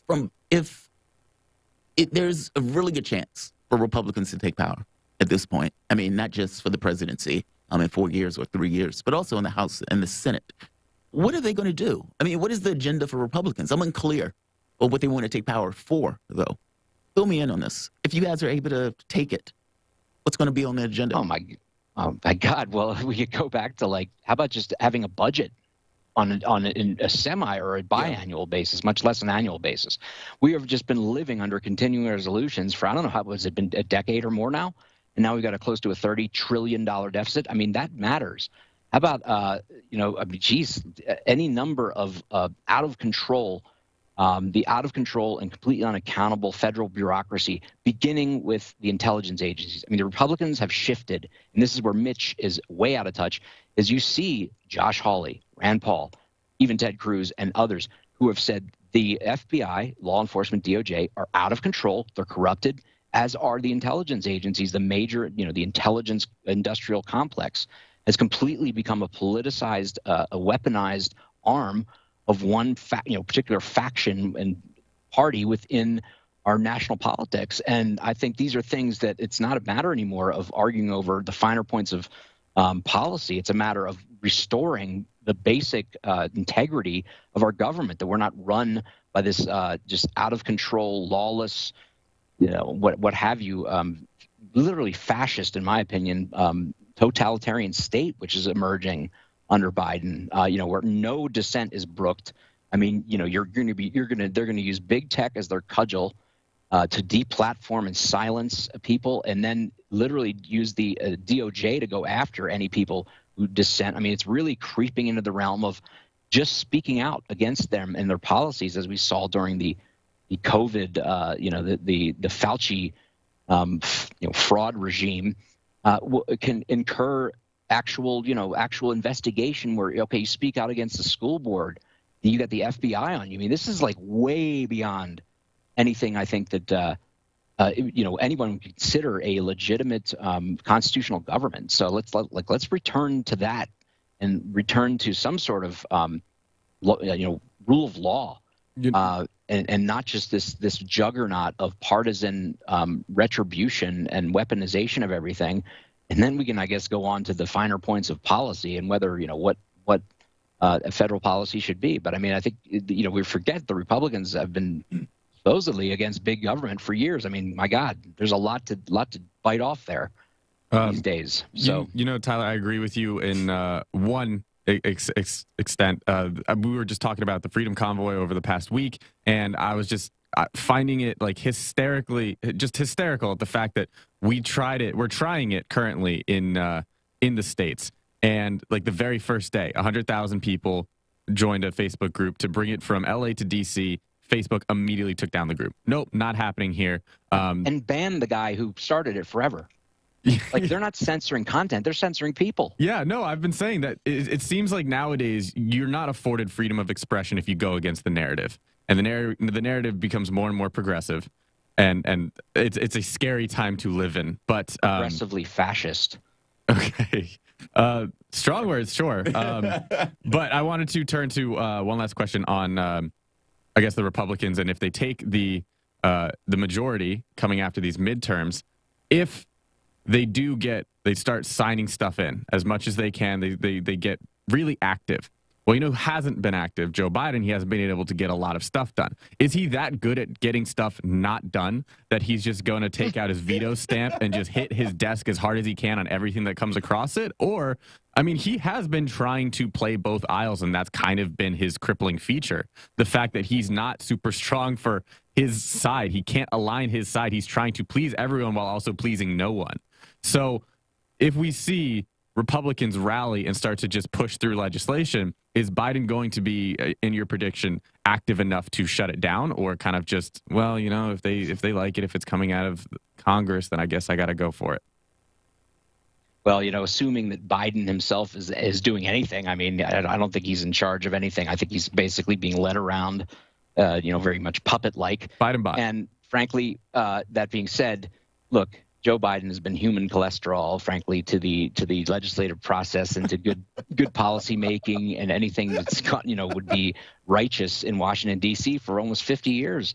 And it's like, that's without even trying. Wait till they point him in the direction of, oh my gosh, Joe, you've got people, the country has rebuked you by you've handed Congress back to the Republicans, and now they're going forward with what they said they were going to do. Of course he's going to be the veto pen, and Joe Biden loves umbrage. He loves to, the high dudgeon of, and it's bizarre now because he shouts. It's like he barks it out in the middle of a sentence. It used to be sort of a rising voice like his grandstanding back in the day. Now it's just he barks out random, sections of sentences, as you might have seen recently. That's your child, and it's just like, oh, Joe, volume control, bud. He's a shell of the man I knew going back to literally the early '80s and from high school and going to school with his sons, but he will go along with whatever the opposition is. So as Reagan said about Biden when he wrote in his diary, his private diary, Reagan wrote this after meeting with him. He said, "Smooth but pure demagogue," and that's what Biden is to the core. He's a demagogue, and he will do best demagoguing against the Republicans. Wow, very interesting.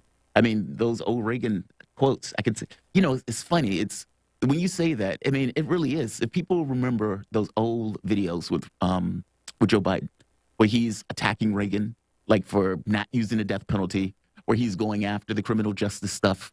I mean, Reagan, Biden, he's been pretty strong as a demagogue over the course of his time in office. He is a whisper of what he was. So, yeah, Tyler, I agree with you on that one.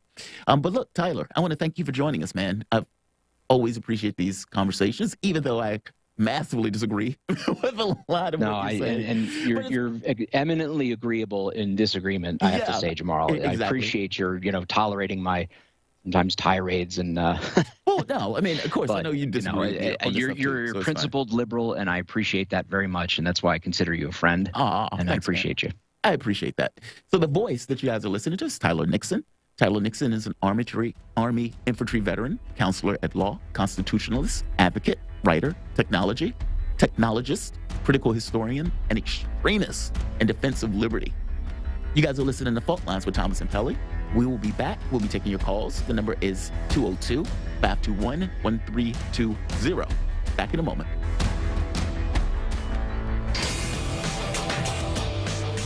Fault Lines. In a media landscape filled with so-called journalists acting as stenographers for their billionaire bosses, there is a desperate need for news, analysis, and perspectives that buck the status quo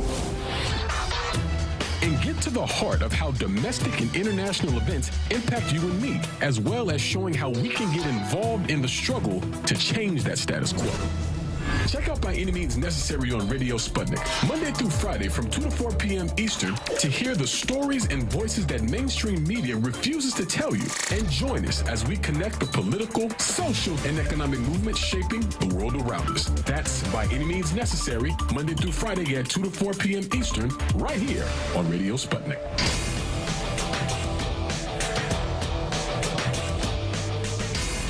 Fault Lines. Welcome back to Fault Lines on Radio Sputnik. My name is Jamarl Thomas. I'm joined with my co-host, Austin Pelly, coming to you live out of our station in Washington, D.C. And we are taking your phone calls. The number is 202-521-1320. That is 202-521-1320.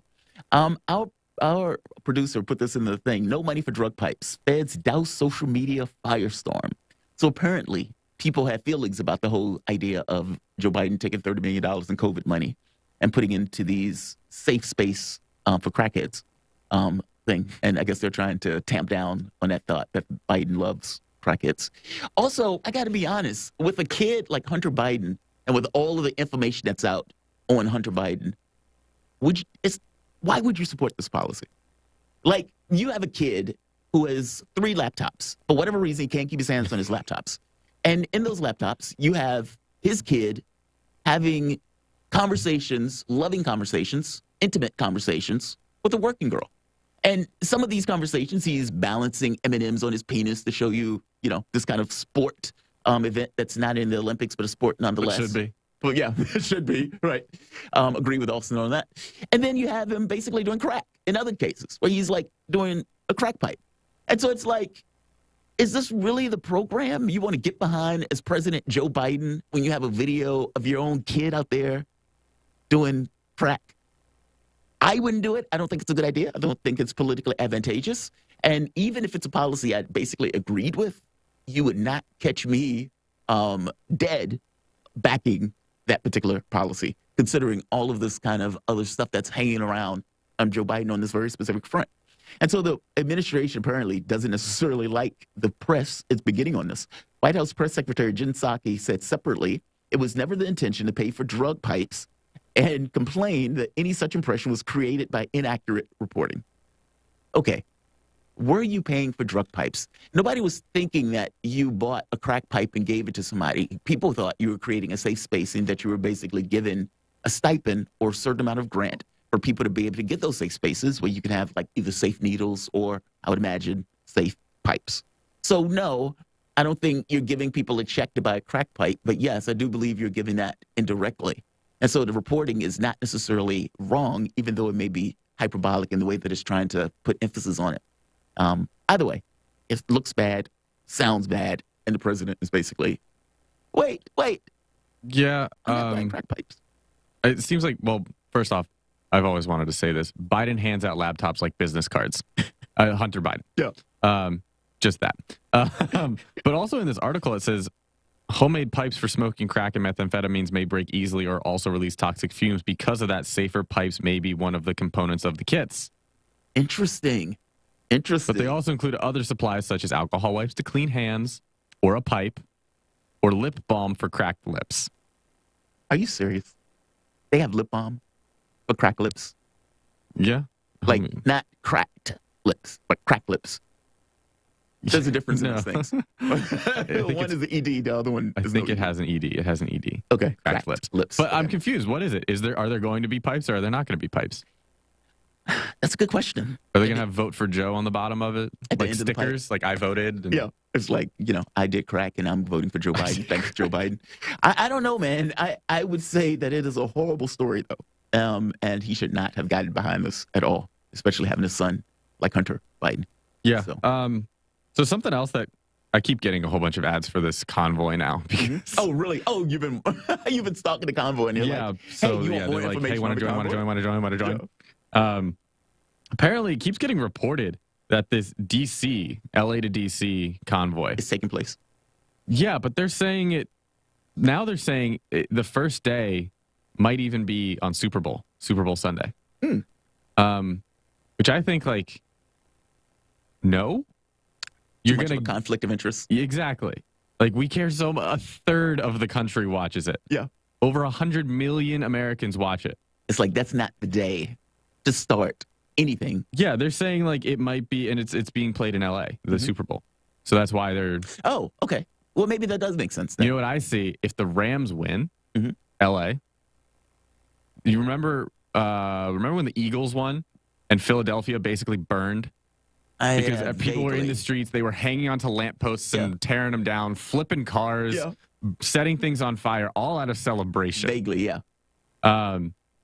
If they do that, that might be the best Kickstarter to a convoy. Right. If you have all of these, I mean, because the thing is, if you have the Super Bowl and it's being played in Los Angeles, and you have all of these trucks, convoys, all around Los Angeles, maybe that's not a horrible idea. I mean, at the very least, doesn't the media have to acknowledge it? Or doesn't the media, if they're, panning the crowd or something like that, we're like, we have a lot of trucks honking here in the background, meaning it may not be a horrible idea. Don't get me wrong. If they were doing the convoy in Wisconsin and you had the Super Bowl playing in Los Angeles, okay, fair enough. But if all of that stuff is going to be in the exact same place, you have all of those cameras and you have all of that news media and everything else, maybe that's not a bad idea. Okay, so State of the Union is March 1st. Okay. So I think they're trying to get to D.C. by March 1st. Okay. So they're starting basically on Super Bowl and then driving all the way over to D.C. That's the thought. Yeah. Okay. You think they're going to do that? I mean, look, I put it this way.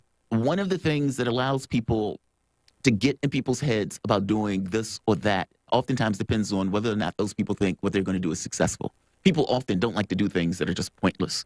And so that's some of the hardest thing in the world. It's going to be very successful in the States. That part. I mean, I believe it's 2, maybe 3 different Canada-U.S. crossings are picket lines right now. Correct. Right. Yeah, because the U.S. are like, the U.S. people are saying like, hey, we want to go to Ottawa. Hey, we want to join this. And Canada's like, no, you're staying here. Yeah. Yeah, they don't want to add people to it. But I guess that's kind of my point. The fact that the one in Canada has gotten so much publicity from it, it gives more leeway or credence to people in the United States to potentially try to do something similar. Speaking of, it's not just the U.S. France is trying it. Really? Well, as you say, France and their protests, man. They love protests. France, the government has immediately banned it. Really? Yeah. Well, if you participate to participate in it, it's like an act of insurrection or something. How are they making that prior to the protest officially starting? Just talks of like, oh, we want to bring it to France. That's because of the Yellow Vests. That has to be why, because of the Yellow Vests. The Yellow Vest movement, though, the difference is the Yellow Vest movement, whereas the protest in Canada has a minority support, meaning it's not a majority. The overwhelming majority of the people in Canada have been vaccinated. Even the majority of truckers, I think it was like 90% has been vaccinated. So, yes, you have right many people there, but that's because you have a subset of people that basically are descended upon one spot. But the Yellow Vest movement in France had like 70 to 80% support. And so, Macron didn't have this capability of basically getting rid of these guys or making that stuff illegal. Those protests went on for almost like a year, if not longer. And so they're probably gun shy about all of that. I don't necessarily know how you ban a protest before the protests start, however. And why is it wrong for those people? Look, I disagree with those people, of course. But why is it wrong? Because you don't protest? Because you don't subscribe to the narrative. That's what makes it wrong. No. What I mean is, it's not wrong for those people to protest. That's correct. It's not wrong. Yeah. So this idea of France calling it illegal beforehand is a little. Yeah, I think they're definitely scared. And keep in mind too, it's not a question of, because you're saying like 90% of truckers in Canada are vaccinated. Yeah. It's not a question of this vaccine. It's a question of vaccine mandates. So vaccinated or not against COVID matters less than your government telling you you have to do this with your body for your health options. At least that's how their mindset. Yeah, that's how I'm painting. I'm not taking a side on here right now. So should the government have the power to tell you, especially with a very fast-produced vaccine, you must do this to exist in society? Well, it depends. If your existence in society is going to get other people sick, then the answer is yes. Meaning, do I have a right with other people who are around me to say, look, I've gotten a vaccine. This other person has gotten a vaccine. That person got a vaccine. I am perfectly content with being around other people who care about their health in a sense. Meaning, can't people get together in the same way that a person has a right to say, I don't want to get a vaccine, or at the very least they come up with that right? Don't other people have the right to not be around those people with the vaccine? Yes. Yeah. You have the right to not be around it, but not to make legislation that you are barred from engaging in society.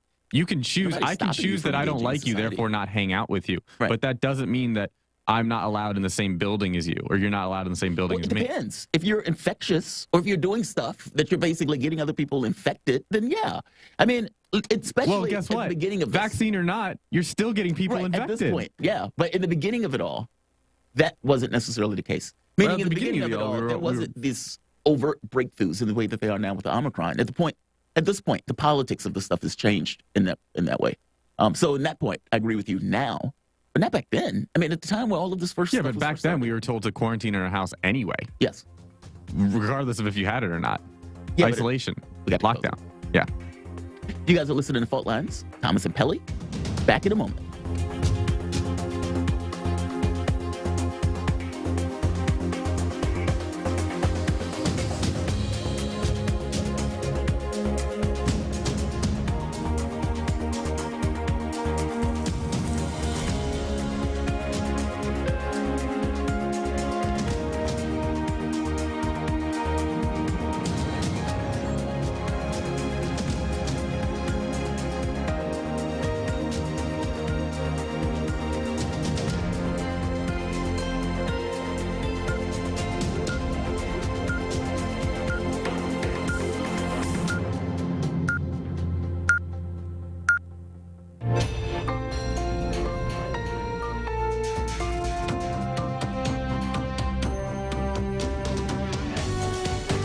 listening to Radio Sputnik. Telling the untold.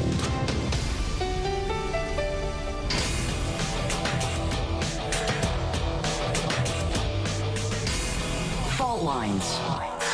And we are back live from the divided states of America, fixated between the ever-expanding rift on our collective ideology.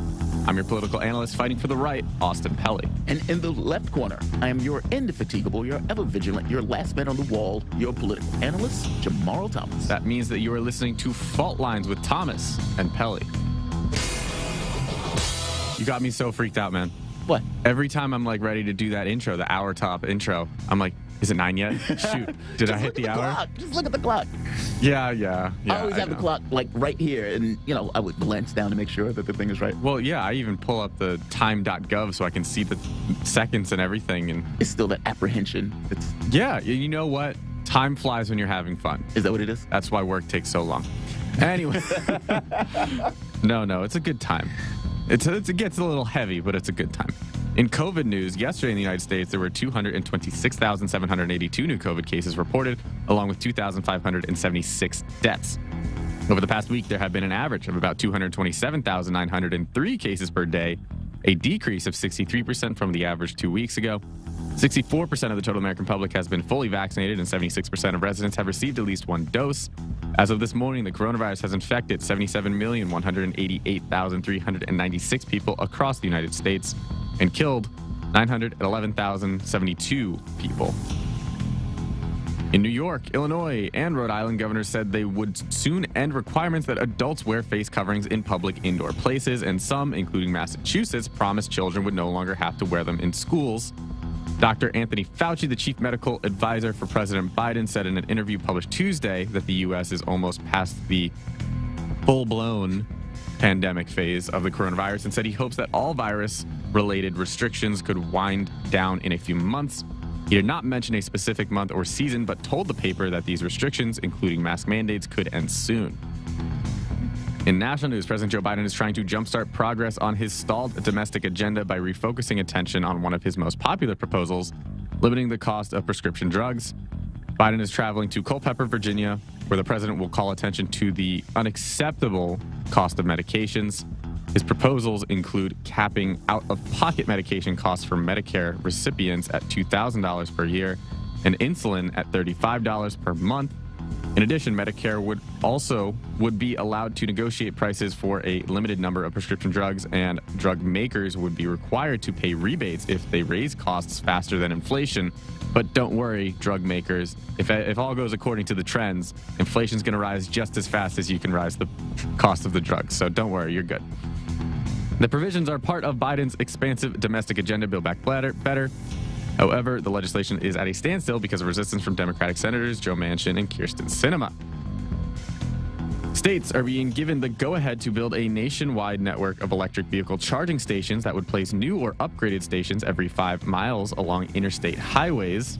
Okay, we'll see. Part of the Biden administration's plan to spur widespread adoption of the zero-emission cars.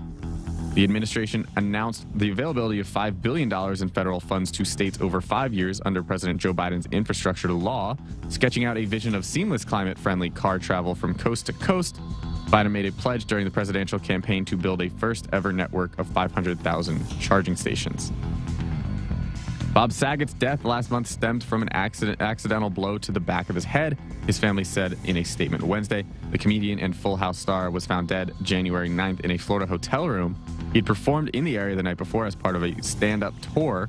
The statement reads, quote, "They have concluded that he accidentally hit the back of his head on something, thought nothing of it, and went to sleep. No drugs or alcohol were involved," end quote. Saget, 65, was found on the hotel bed, and there were no signs of foul play, authorities said last month.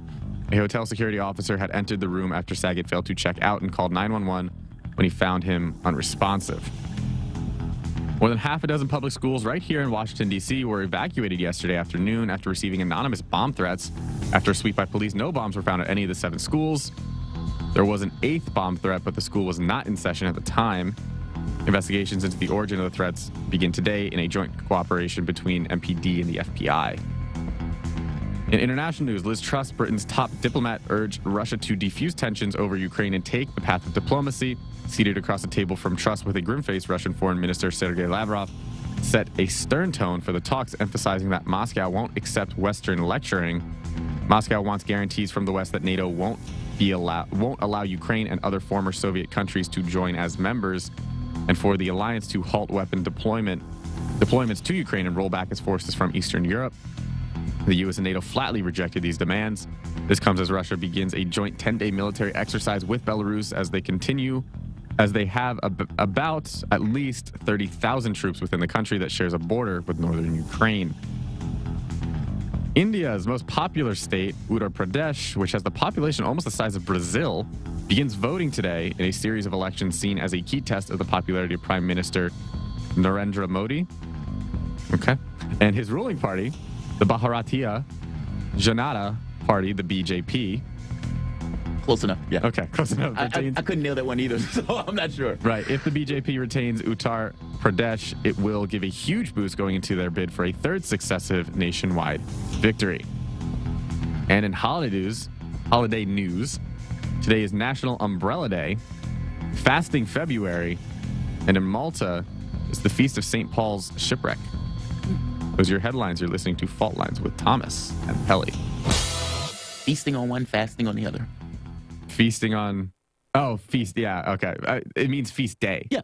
As in a celebratory... Yeah. Okay, but yes, I get where you're going with it. Yeah. Let me guess, no pun intended.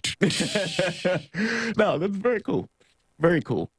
I am sitting here I've been reading the story, and I've been engrossed in this while you're doing the headlines.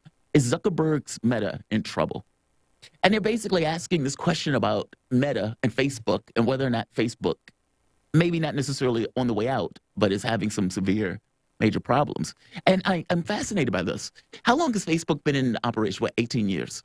And they've, for the most part, have gone up the entire time. And it seems that they've basically taken a hit, Meta, at this point.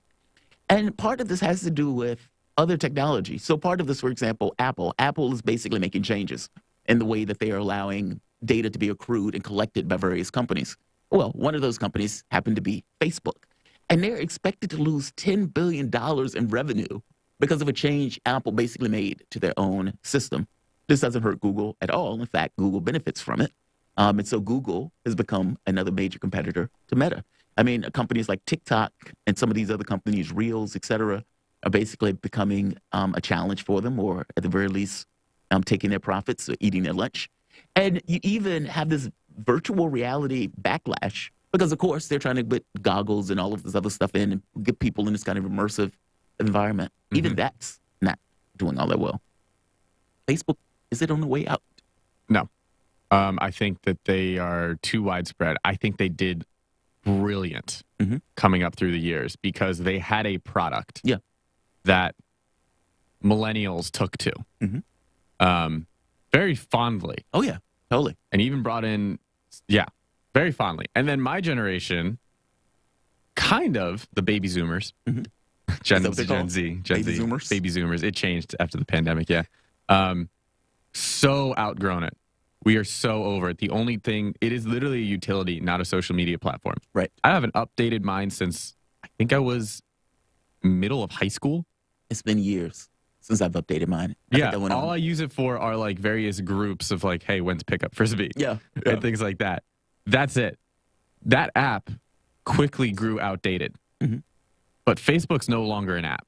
It never was. Well, it was. It's no longer a social media platform. It's a social media conglomerate. They have Instagram. They have a bunch of other subsidiaries underneath them. And they are just so attuned to everything else. Like, you wouldn't realize how much they have that it makes them impossible to kill. Yeah, to get rid of. Yeah, even though their social media platform is like so dead. The core business is under pressure at this point. You know, it's funny. I haven't used Facebook in God knows how long. I think I went on to put like divorce. I think it was that. But beyond that, I can't think of the last time I've actually went through. I think I've gone on to pull some of my pictures off, but not actively use it. I tend to use Twitter far more than Facebook. The quick thing, I use it to keep track of stories and all this other stuff in a way that Facebook, I don't use it for. So, yeah. I think, what do you think caused it? Because I would say like the blatant sale of Facebook. You can't get through one page without an ad in your face. Yeah. You can't get through like these super staged videos, right? Of like this gender reveal party. Oh, he'll never see it coming, and then he's the one filming it or something. Like, I don't know what caused it. I mean, is it just one of those things where kind of like beta versus VHS?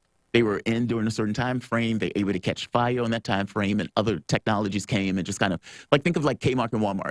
Okay, you have Kmart. Kmart is doing amazing. It's doing gangbusters. Then you have Walmart. Then you have Super Walmart. Then Kmart tries to compete, can't compete. Is it that? Where you have TikTok, Instagram, you have all of these other like kind of services, and Facebook just couldn't keep up with the demand or couldn't keep up with the way the technology was going. I mean, I don't know. I mean, I don't entirely know why the trend changed and all of a sudden these other institutions started eating their lunch. I'm not sure. Maybe they just lost the thread somewhere. Maybe it was publicity. Is it one of those things where after the election where it came across as if they were selling people's information? Was that just disastrous for the company and the point of view of the company? Is it Zuckerberg that he's just unlikable? He's a robot. Yeah. And he's such an oddball that people don't necessarily like him. And so's Musk, man. Like Musk is an oddball. And so is Dorsey. Is Dorsey? See, I don't know about Dorsey as much. You don't think Dorsey's an oddball? I don't know. I don't know him enough, one way or the other, to kind of make that assertion. Okay. Like I know with Musk, I'm not gonna say he looks like an oddball, but he comes across odd, and Zuckerberg comes across very strangely, almost mechanical in a way. I don't know, man. I'm not sure what's the thing that did it. Like, I don't know if it's a publicity issue or if it's a tech issue or what. But something has clearly changed in the perspective of Facebook and its gravity compared to now. Yeah, they've lost touch with the young users. But it's funny because, like, I know a lot of millennials that are still, like, religiously on Facebook. Yeah. And they won't make the switch. It's really? Like when my mom had to deal with the consequences of, I can't have a BlackBerry again. I need to go to a touch phone. Right. She loved the scroll wheel on the BlackBerry. That's another thing like that, where BlackBerry, again, dominated the industry for a while. And then all of a sudden, you have Google, you have the iPhone, you have all of these other phones, and it didn't seem like BlackBerry could compete. And so that seems like the boat that Facebook is in at this point. And like you said, I don't entirely know why. I don't know what changed. I don't know if it's Zuckerberg or just the technology. But I say 2023 is the year of the Nokia phone, where we all go back to it. It's coming back. Yeah. They're working with, is it the United States or something like that? They're talking about putting a base on the moon or something. Or the company itself was supposed to be working with NASA in order to put telecommunications equipment on the moon, if I remember correctly. Nokia? Yeah. So maybe year of Nokia 2023. Yeah. Also made the prediction. Prediction made. Yeah, don't take that one so hard. Prediction made. He firmly believes it. All right, what I want to hit, New York, Illinois, Rhode Island governors say they would end requirements that adults wear face coverings in public indoor places.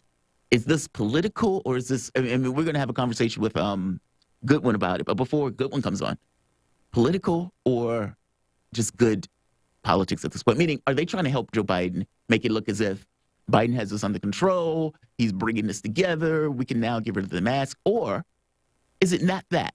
No, there's only so long that you can flat out deny the facts. And the facts are that the vaccines don't stop transmission. Right. We are too far along.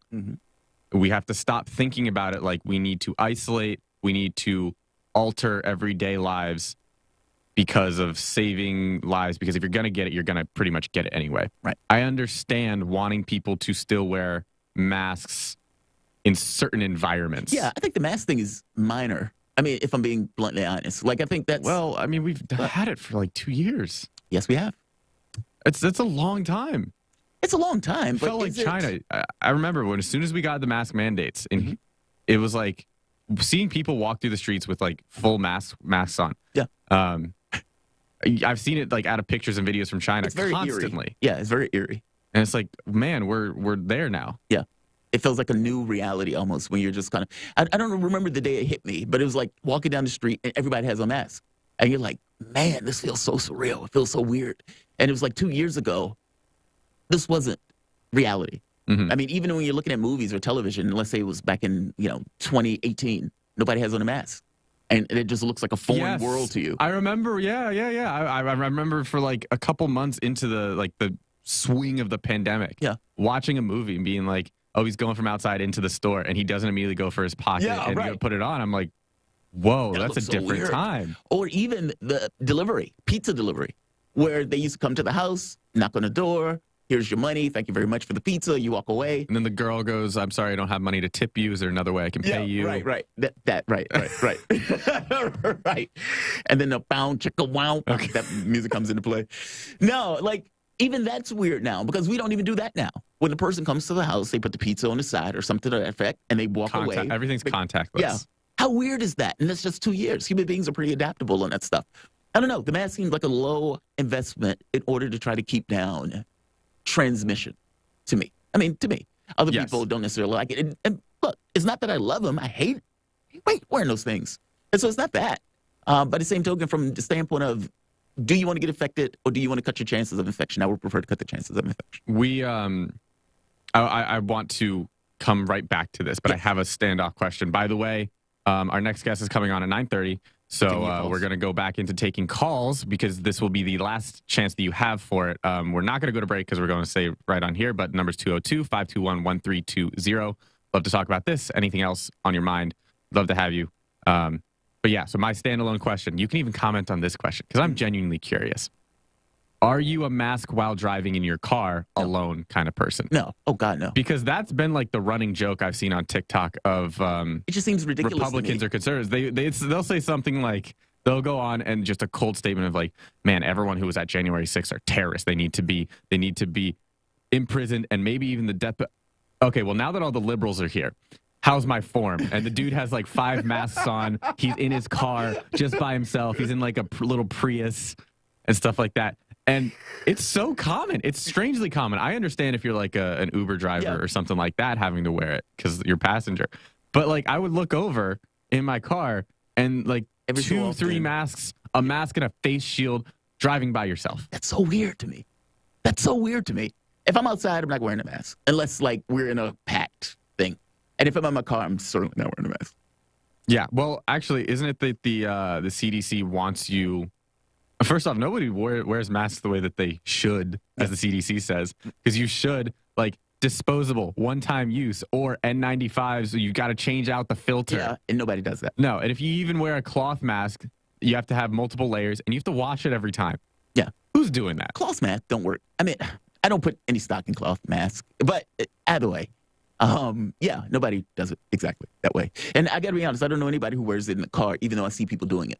It's like they're just be in the car and they have the mask. It's like, dude, you're in there by yourself. What are you doing? I see it all the time. Really? Yeah, I don't get that one. And you know the thing with cloth masks, because I played Frisbee pretty much all through the pandemic. Mm-hmm. I mean, when we went on lockdown, there was a big lull for like, I want to say 5 months. Mm-hmm. And then it came back. And it was like, okay, everyone has to wear a mask. It's also play at your own risk if you get it, this and that. And they were really good with, if someone got it, they would post in the group, say like, hey, this is the last time I was there, so I might have had it by that time. Yeah. You might want to get tested. All of you might be infected, basically. Yeah. Yeah, but not one got infected. Not one case came from Frisbee. It was always like, hey, my friend was exposed. Mm-hmm. I was at Frisbee a week and a half ago, and I met with my friend 2 days ago, and I tested positive today, or something like that. And the only difference was, and we had to wear masks the whole time. And while you're running around Frisbee with masks on, that's impressive. While you're running around, very impressive. No one's wearing an N95. Everyone's putting a little gaiter over their face. Yeah, barely a mask. Yeah, not one infection. Why pretend? Because we were outside. No. What I mean is, why pretend with the gaiter on your face? Why not just play at that point? Frisbee attracts a very left liberal crowd. Okay. So, whatever. I try to play apolitical. I get enough politics in my work. It's like, the people that I have to play with. Man, no. So they're great people, but like, I always try to like, if those conversations come up, I'm like, okay, I'm gonna go to this sideline just because, it's the same thing. Like when my roommate's asking about politics and stuff, I'm like, dude, I talk about this every day. Right. Okay, let's get into it. But I'm like, no, I try to like whenever, just get away from it. But we do have Tarif calling in. Yep. Tarif calling in from New Orleans. You're on the line, ma'am. What's on your mind? Thank y'all, gentlemen, for taking my call.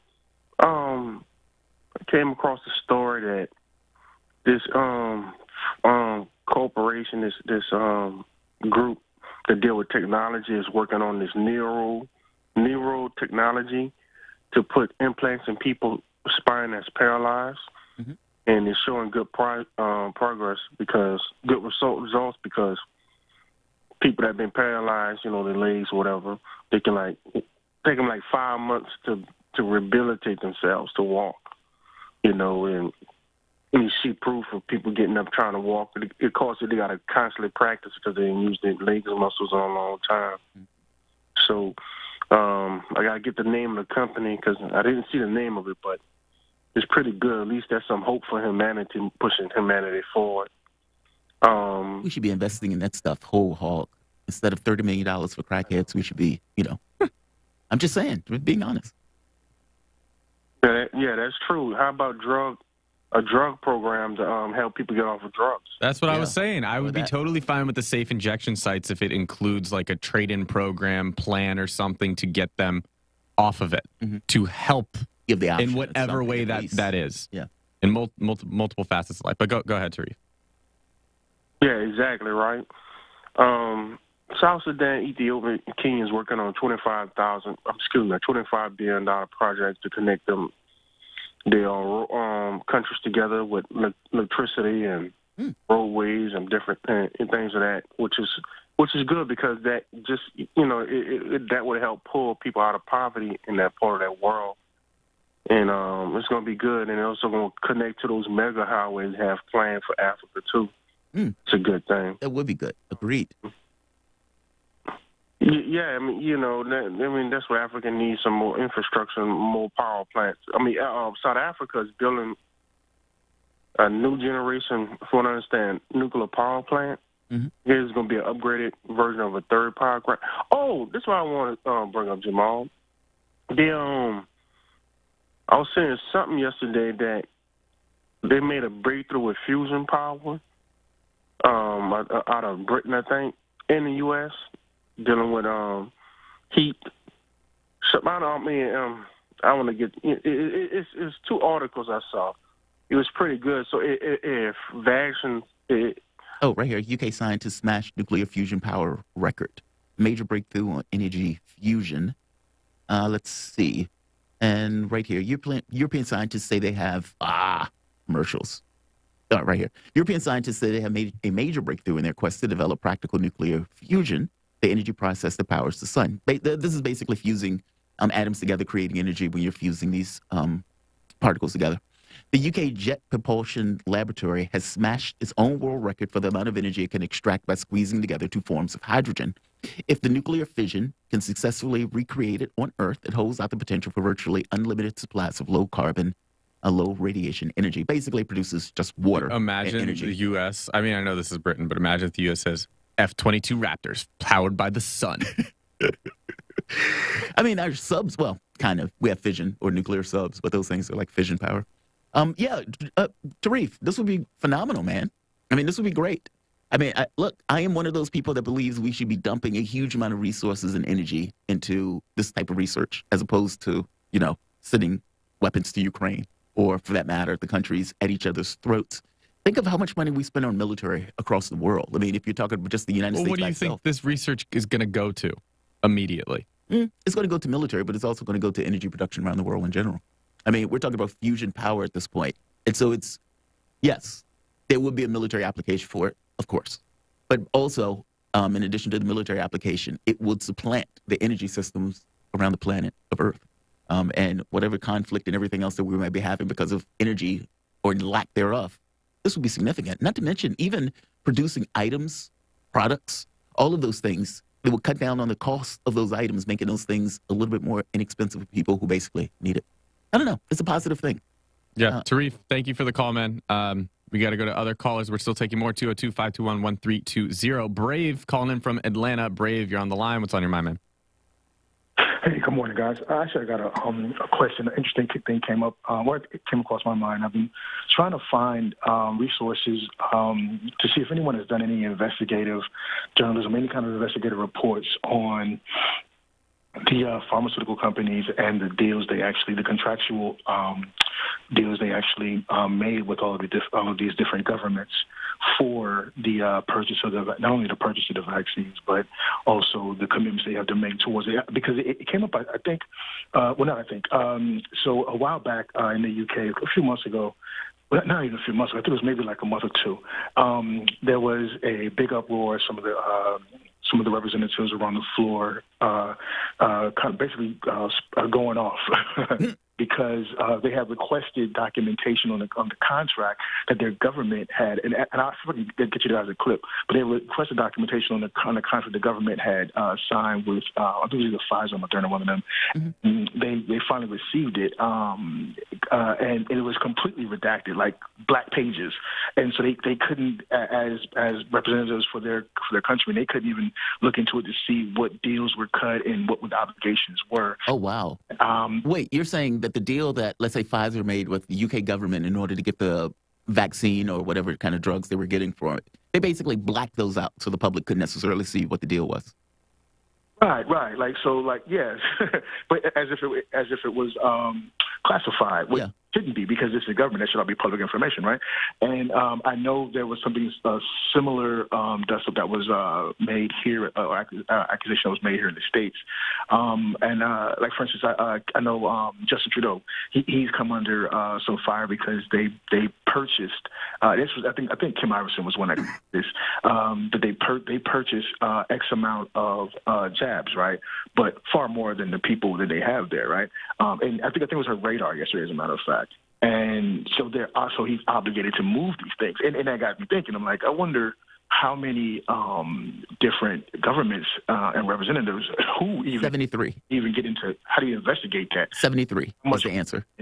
All right, so right here, a consumer rights advocacy group released a report revealing that COVID-19 vaccine producer Pfizer has secret government contracts and used power to shift risk and maximize profits. Pfizer has 73 formalized deals for the COVID-19 vaccine, but of those, only 5 have been formally published by governments and include significant redactions, public citizen found. Wow. Yeah, that's problematic. I would love if someone dug into that. Maybe, I don't know. That is disturbing when you think about it. Because when you think, look, like you say, this is a public interest thing, right? So this is not a situation where these guys should be able to keep this stuff a secret. If your government makes a deal with a drug company, well, that should be known, especially if that drug company may potentially be putting money in those various people's pockets. It's also like no one was doubting that Pfizer was making money from this. No one was doubting that they also had a profit incentive. Of course. But you need to incentivize it even more. You need to turn just as many pennies from the American public as you possibly can to sacrifice efficacy. Yeah. Ethics, we'll say. Well, that's just business. But you're still making billions and billions and billions every year because of this. So, I could see this happening from the beginning. Mm-hmm. I didn't think that would discredit what they came out with, but it definitely warrants more investigation. Oh yeah, the secret contract thing is way beyond the pale. Even the forms beforehand, where there was all of these. People were trying to get information in regards to the patents and everything else, and these guys wouldn't necessarily disclose the information. All of that stuff. The secrecy doesn't necessarily help the situation. It makes the situation worse. The people who are skeptical of it, the people who are basically been criticizing it, or for that matter, even Fauci. In many of these cases, those people got a point.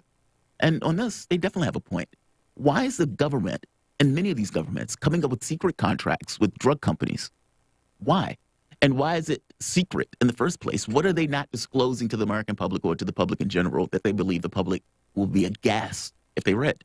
That makes me more in the mindset of wanting to see it. Like JFK. But JFK.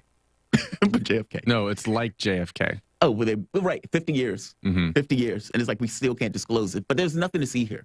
But we just can't disclose it. What do you mean there's nothing to see here? Because there would be outrage among the public. That was the reason for withholding it. When they have nothing to see.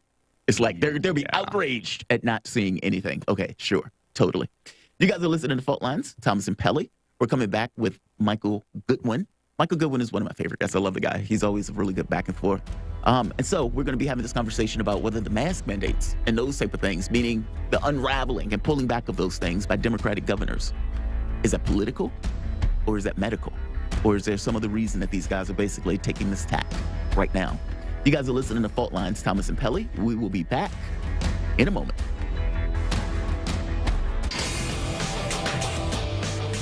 Fault lines. We are talking 24 hours a day, 7 days a week. You are listening. We give you the most essential out of the endless information space. Radio Sputnik, telling the untold. What do we want? News, politics, and culture. When do we want it? Wait, we weren't finished. News, politics, and culture without the red and blue spin. Okay, so now when do you want it? Daily from noon to 2 p.m. Eastern Time. Okay, satisfied now? Never. Tune into Political Misfits on 105.5 FM in Washington, D.C. and on 102.9 and 104.7 FM in Kansas City, Missouri. Daily for our analytical fix. No surrender.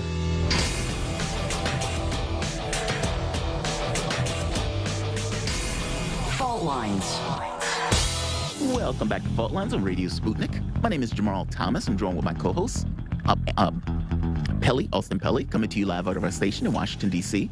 If you guys happen to find yourself in the D.C. area, you can always catch us on radio at 105.5 FM at 1390 AM. We're also kicking around in Kansas City at 102.9 FM and 104.7 FM. If you guys are digging what Austin and I are putting down, whatever platform you're consuming this content on, give us a like and share that audio or video. If you want to join in on the conversation, you can do so with a chat, a tweet, and of course, you can reach us by phone at 202-521-1320. Your engagement helps make this show what it is, so definitely don't be shy. And so there's several stories. There's a mass story, but Austin just turned and was like, we got to get to the Cuomo story. So let's hit that story first, because that story is just greatly funny. Chris Cuomo has qualms with the fact that he was fired from CNN, and he is basically now suing CNN. Let's have a conversation about that, in addition to a few other stories that are taking place. To start off, we're joined with Michael Goodwin. Michael Goodwin is a journalist and columnist at the New York Post. And again, I think I've said it before, actually one of my favorite guests. Michael, welcome to the show, man. How you doing this morning? So far, so good. Thank you, guys. Excellent, excellent. And so I know you've seen the story that Chris Cuomo is greatly unhappy with the fact that he's been let go from CNN. And he is now, at this point, trying to sue for $60 million. Now, Zucker has already lost his job based on an investigation that was taking place concerning, the Cuomo issue. And now he's coming for CNN himself. He's coming from CNN's wallet. What are your thoughts on this? I mean, should he be able to sue CNN for basically using the resources of the company to help his brother? Which is what this boils down to, right? I mean, he wasn't fired just for being a good bro. He was fired because he was basically using the resources of the company to either what sounds like spy on various people who are coming out insinuating that his brother couldn't keep his hands to himself. And in this other case, like using those resources to basically keep tabs on those various people. And so the company, CNN, was like, dude, you can't do that. Yes, we were perfectly fine with you and your brother hamming it up on television, on the network. We love that part. But you can't necessarily use our resources for the company to basically go after the women that are accusing your brother of being a pervert. What are your thoughts? Well, the whole Zucker angle and Chris Cuomo suing because of Zucker fired him and what Zucker was doing, it tells me that the snakes are turning on each other now. Look, Chris Cuomo was fired, according to CNN, as you say, for the things he did, but I think there's another dimension, too, which is that they say he lied to them. Mm-hmm. And they say that when the report came out documenting his testimony and where he admitted doing things that CNN says it didn't know about and that he denied doing to them, that's when they fired him. So I think the timing of the firing is important. And then, of course, there is the Zucker firing, supposedly for this romance, this office romance that he didn't disclose, but it came up during the Chris Cuomo investigation, Zucker said in his resignation letter. So that's a curious twist, and I can only imagine that Chris Cuomo himself or his lawyers said, in fighting for his own job, or at least the paycheck, the big payout, said, hey, why are you picking on me? You're letting him get away with breaking company policy. And so I think CNN at that point had little choice but to fire Zucker, in effect to hold him to the policies as well as Chris Cuomo. So I don't know that this ends up being a big payday for Chris Cuomo, when it seems to me that on the basis of what CNN has said publicly at least, he was fired for cause, which the cause being he lied to his superiors about how much he was helping his brother, how he was using his position at CNN, not just as Andrew Cuomo's brother, but to contact other journalists to get tips on stories that were coming. All of this is documented in his testimony and in the testimony of others. So I'm not sure where he has a leg to stand on except to say, well, if you think I'm bad, he's bad too. And CNN, it seems to me, could answer, yes, that's why we fired both of you. Yeah, but, you know, CNN's been going through the ringer lately. Oh, yeah. Don Lemon is right. I'm just curious, and I know that doesn't have a direct relation because, you know, Cuomo was fired more for using resources than actually defending his brother. But does he bring this same case up if the Andrew Cuomo investigation continues to court? Because as of a few days ago, I believe it was last week, at the end of last week, we heard that the Andrew Cuomo charges were dropped because the prosecution didn't think there was enough evidence to go through with trial.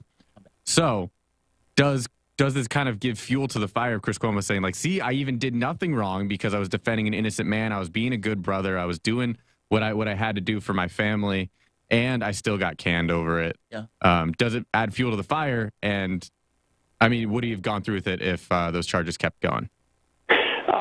I don't think it helps him that the prosecutors decided not to prosecute and bring criminal charges against Andrew Cuomo. I mean, I think the sexual harassment, as others have noted, the sexual harassment he was accused of is he's guilty under civil law. That essentially is the finding of the Attorney General's report. And that the civil and criminal being different, of course, the standards being different, the burdens of proof, et cetera. So I don't think the fact that it's not criminal is in any way a saving grace for Chris Cuomo. I don't even think it's a saving grace for Andrew Cuomo politically. This talk of his trying to make a comeback as he has so been vindicated, as he says, is simply not the case. He's not been vindicated. Well, let's also be fair and keep in mind that he hasn't been convicted. Just because a report comes back that's saying that there was credible allegations, he hasn't been convicted in a civil court as well. Even though I understand, and I even brought this up about the different burdens of guilt, we've got preponderance of evidence in a civil court, which is just more likely than not anything above 50%. And then we've got beyond a reasonable doubt burden of proof in a criminal. So I understand that, but to be fair to it, let's wait and see if this trial comes up and where that goes before we will 100% say Andrew Cuomo's guilty, even though you look at him and you could say, yeah, he looks pretty Somebody good. said that perv had a lot of nerve. Look, I mean, I don't wish to quibble, but I think in the eyes of the public, Andrew Cuomo is guilty. Yes. Yeah. And so, therefore, I think that the distinction between criminal and civil, while it's important, certainly important going forward for him, politically, I think the case has been made and accepted by the public. And he resigned because he was going to be impeached. Mm-hmm. But he might come back. Well, that's the question. Do you think that perv has the potential to come back? Perv with the nerve. Perv with the nerve. I just read that online. I was like, oh, that is hilarious. That perv had some nerve. Basically trying to make a political comeback. So, but do you think there's any powder in that gun for him to do that at all? Because we can agree that the general public has accepted that he's guilty. Yeah. But at the same time, does the general public realize the difference between civil and criminal court, what that means, and can they just see, oh, charges dropped, and just leave it at that at the story? And Cuomo Andrew touting it as, I've been vindicated, I told you I'm innocent. Is that enough to turn around public perception and get him back into office? I think what your question goes to is the heart of the Me Too movement. Yes, Andrew Cuomo is not Harvey Weinstein, but if this is acceptable behavior, then what really was the Me Too movement about? I don't see how. I mean, these women are very credible. They're not politically players in any way. They were assistants in his office.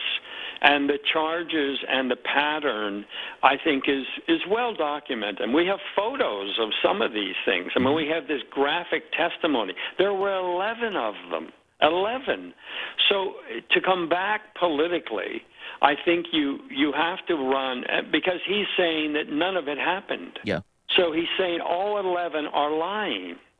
I don't see how that's politically tenable when they will be out there. You better believe. I mean, there will be civil suits, and they will be talking publicly.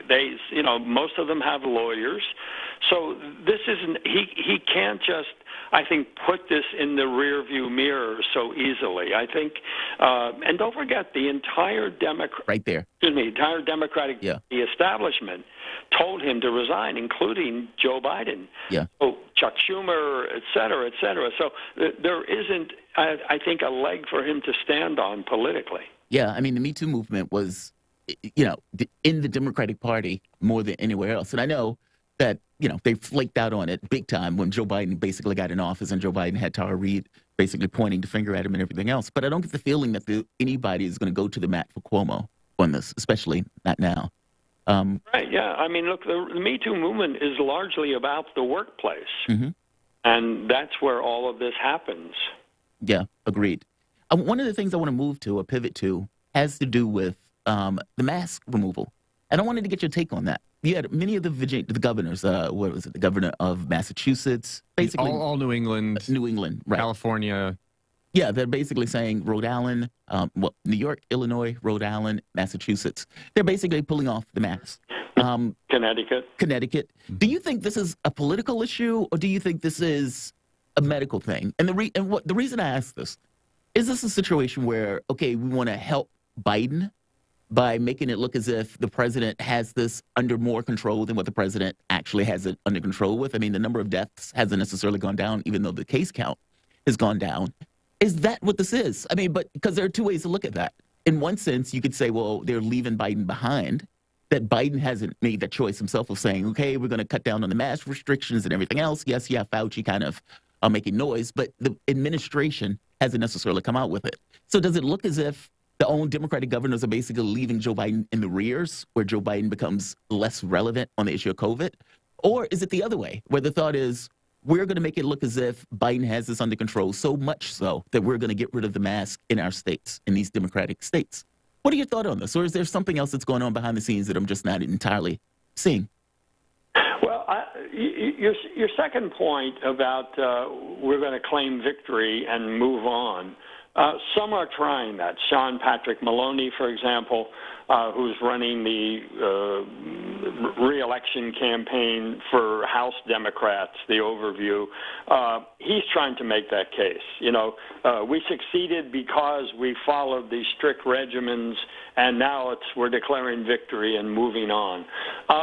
The problem with that argument is that Joe Biden is being left behind in it, because the CDC has not changed its guidance on masks. And the White House has reaffirmed that they don't believe it's time to do what these states are doing. Jen Psaki said, I believe yesterday, that we still adhere to the CDC guidance. So the bind is for all the Democrats, in the sense that does Joe Biden pick up the phone and call the head of the CDC and say, look, we got to change? Well, then critics would say, well, where's the science? Right. It's like we're following the science. Right. And, of course, others have noted, well, it's now become follow the political science, which is essentially the polls. And look, I think that there is an argument to be made that the White House, along with all of the Democrats in Congress, are nervous because of what's happened in the polling. So I believe, for example, Joe Biden came to New York to talk about crime, to be with Eric Adams, the mayor, who is talking very tough about taking on crime in New York City. Biden came to be with him, to have a photo op with the NYPD at police headquarters. All of that was about the polling, in my estimation. I think, and so if you view the lifting of the mask regimes through the same lens, through the polling, and the New York Times today has very interesting stories on all of this, and they go through some of these focus groups. And the governor of New Jersey, Murphy, talked about going to the White House and saying, look, these polls are killing us. Mm-hmm. Public is fed up with this. They want out, particularly the parents in schools. And the White House says nothing we can do. So Murphy went first in New Jersey. And then Hochul in New York, and the others are following along too.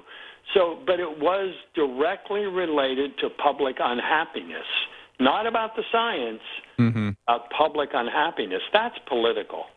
Well, yeah. One of the other things you said, I'm curious to know how those politicians that are touting this as a victory and let's move on, how that's being received by their constituents. Because it's hard to say, hey, you know what? It's because of our rigorous lockdowns and our vaccine mandates and all that we are now able to mask-free and go back to normal life. It's hard to say that at the same time looking at, well, who has the highest amount of deaths per capita in the country compared to any other first world country? Oh, right, it's the U.S. So, I mean, how's it being taken by the actual constituents of those that are touting this as a win? Well, look, everything is divided, of course, but here New York is a good example of a thoroughly blue state, an even bluer city. And so you have, I think, particularly among parents, and I think a lot of this is on the school level. But I was at an event last night, and it was a foreign government consul general here had a reception. He was leaving, and it was very strict. All the invitees had to provide documentation in advance, including of a recent negative test, and wear masks and everything. And we all did that. But by the end of the evening, people are taking off their masks because they have a bite to eat or a drink or whatever, and then posing for photos without masks. And so I think people are eager.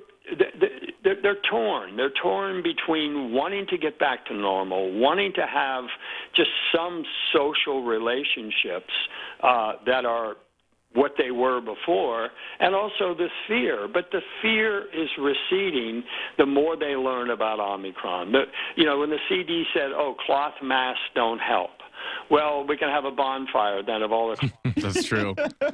It's no longer that, like, I'm pulling my clothes out of the laundry and I find a couple dollars. Like, no. There's always a crumpled mask in whatever pocket of whatever piece of laundry I have, yeah. But...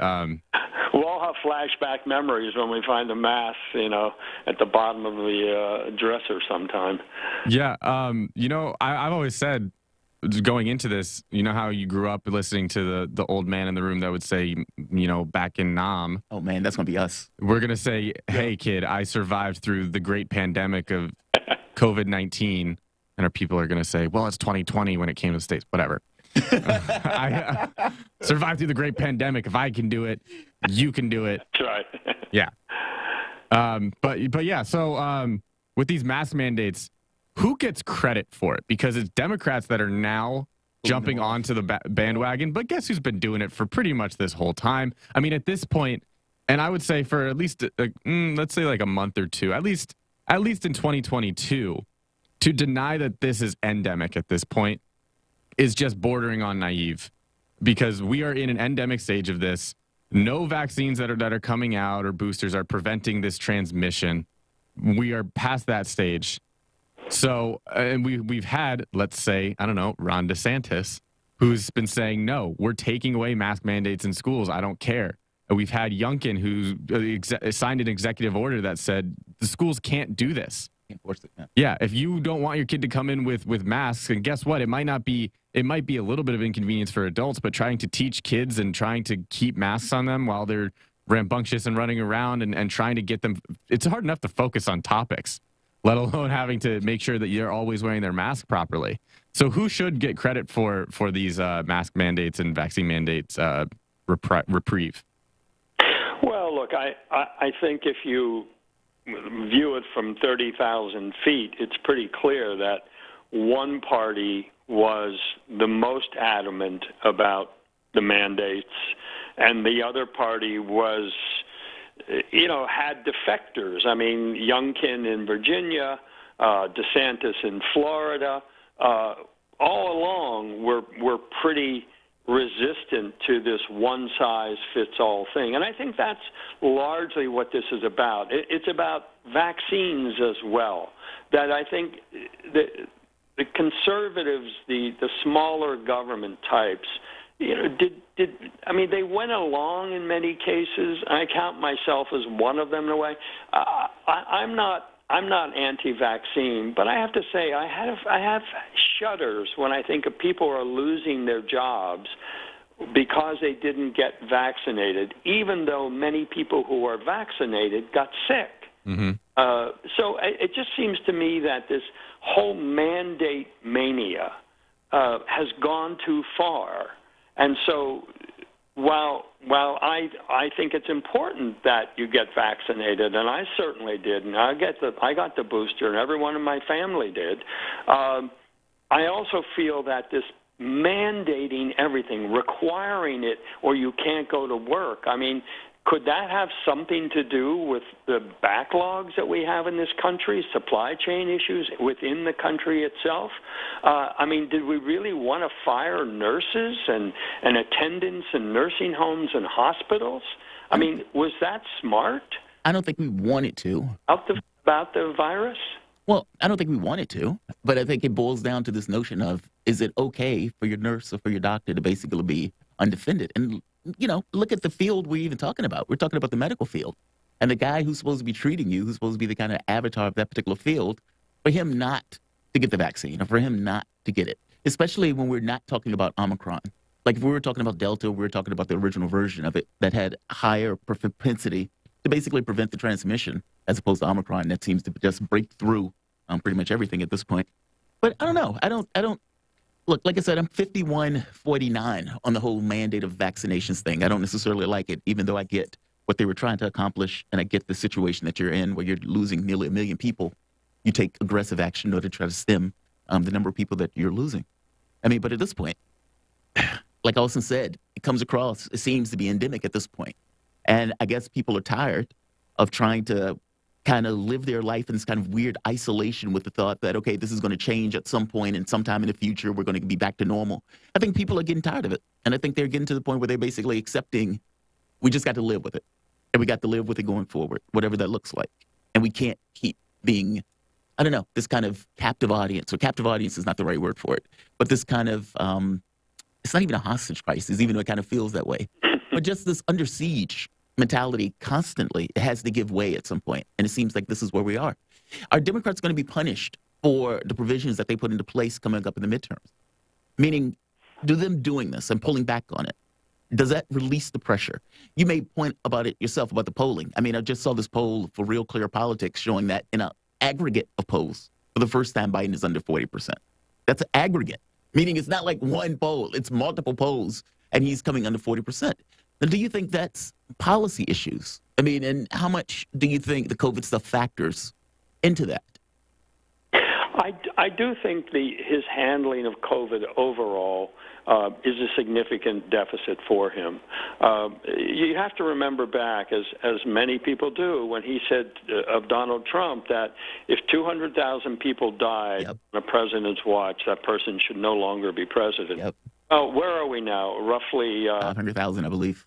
Yeah, 900 means 550,000 people have died of COVID while Joe Biden was president, even though we had vaccines. Well, let's say died with COVID. Well, however, it's been a consistent number. When you look at the stats, that's how they're being tabulated. So no different from the Trump number. Yeah. Biden Biden set that standard that if that happens on your watch, you shouldn't be president. So he's kind of hung himself on those with those words about COVID. I think also there clearly were screw-ups about the testing, getting tests delivered, even some of the vaccination. There was slowness in getting it going. So I think that COVID is for him a deficit. The problem for him, of course, is that there are other deficits, and these all begin to feed on one another. So if Afghanistan, for example, COVID, inflation, all of these things, and then the clear concerns about his fitness, his mental health, and his physical health, all of these things sort of add up, the crime issues. And when you're president, everything lands on your desk. It's all yours.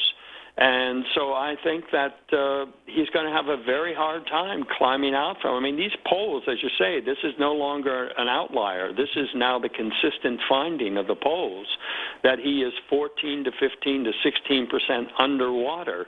That's a really tough hole to climb out of. Mm-hmm. I'm not sure if it was Farron or Scotty who predicted that March 1st, the federal government would roll back the mask mandate. Probably Scotty. Yeah. I get a feeling that was What do you feel about that, Michael? Do you think it's time for Biden to tout this? As much as any good old governor might say, hey, you know what? It's our good doing that we can now roll back the mask mandates. Biden will 100% at least try to take credit for it. So do you see him coming out within the very near future, maybe by the end of this month or the beginning of the next month, saying, hey, we've gone through the hardship. Thank you for going along with me every step of the way, as much as some of you did. And now it's time to return to normal. You can, and I guarantee he'll make a big symbolic take off the mask in front of the podium, just like when he was vaccinated. Didn't he do the same thing? You know Biden can't do that. Didn't he do the same thing when he was vaccinated? He was like, I am a fully vaccinated individual. Mask. Everybody's going to have to hold their breath. Cheer. So when do you see, if at all, Michael, the federal government rolling back the mandate? No, I think that's a likely timetable if things continue as they are. They'll want to catch up to what's going on in the country without looking as though they're just dumping the science in a rush to be politically on board. But again, I think assuming you're correct, and I think there's a good likelihood, his claim of victory, I think, will be contested, and if for no other reason than the number of deaths.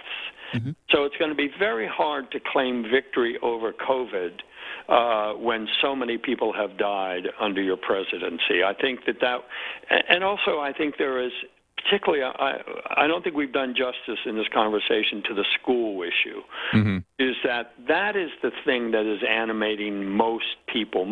I think it's cutting across the political lines the most. I think it was clearly a significant issue for Youngkin's victory. Mm-hmm. Agreed. Absolutely. Schools in general, parents' rights and all of that. But I think even now you had Randy Weingarten, the head of the American Federation of Teachers, the largest union, so the umbrella union, saying that as long as there's any possibility of spread, there should be continued to wear masks in schools. Oh, boy. I think parents are just going crazy over this stuff. They do not believe it is necessary, that it has such a harmful effect on the children, and the children are the least likely to get sick. If the teachers want to wear masks, go right ahead. But forcing the children as young as 4 and 5 years old, look, I in my own family, I know people are they're tired of it. They're tired of putting a mask on for their child to go to school every day when that child is vaccinated and highly unlikely ever to get the virus in any event, and yet he is still wearing the mask. For a lot of parents, they've seen these kids suffer, and these kids they're losing it, not just education, the socialization that's so important to their upbringing. We're going to have to cut in. I appreciate the commentary on that. Look, personally, I think it's fine for kids to wear masks in schools. I think schools are a haven for COVID. But look, we can have that conversation another day. Michael, thank you very much. Michael Goodwin. He's a reporter at the New York Post. You can follow him on mgoodwin_New York Post and read his articles at newyorkpost.com. I want to thank all of you. We're closing today. Pelly, engineer, producer, and I want to thank all of you for joining us. Fault Lines, Thomas and Pelly. You guys have a phenomenal day. See you tomorrow.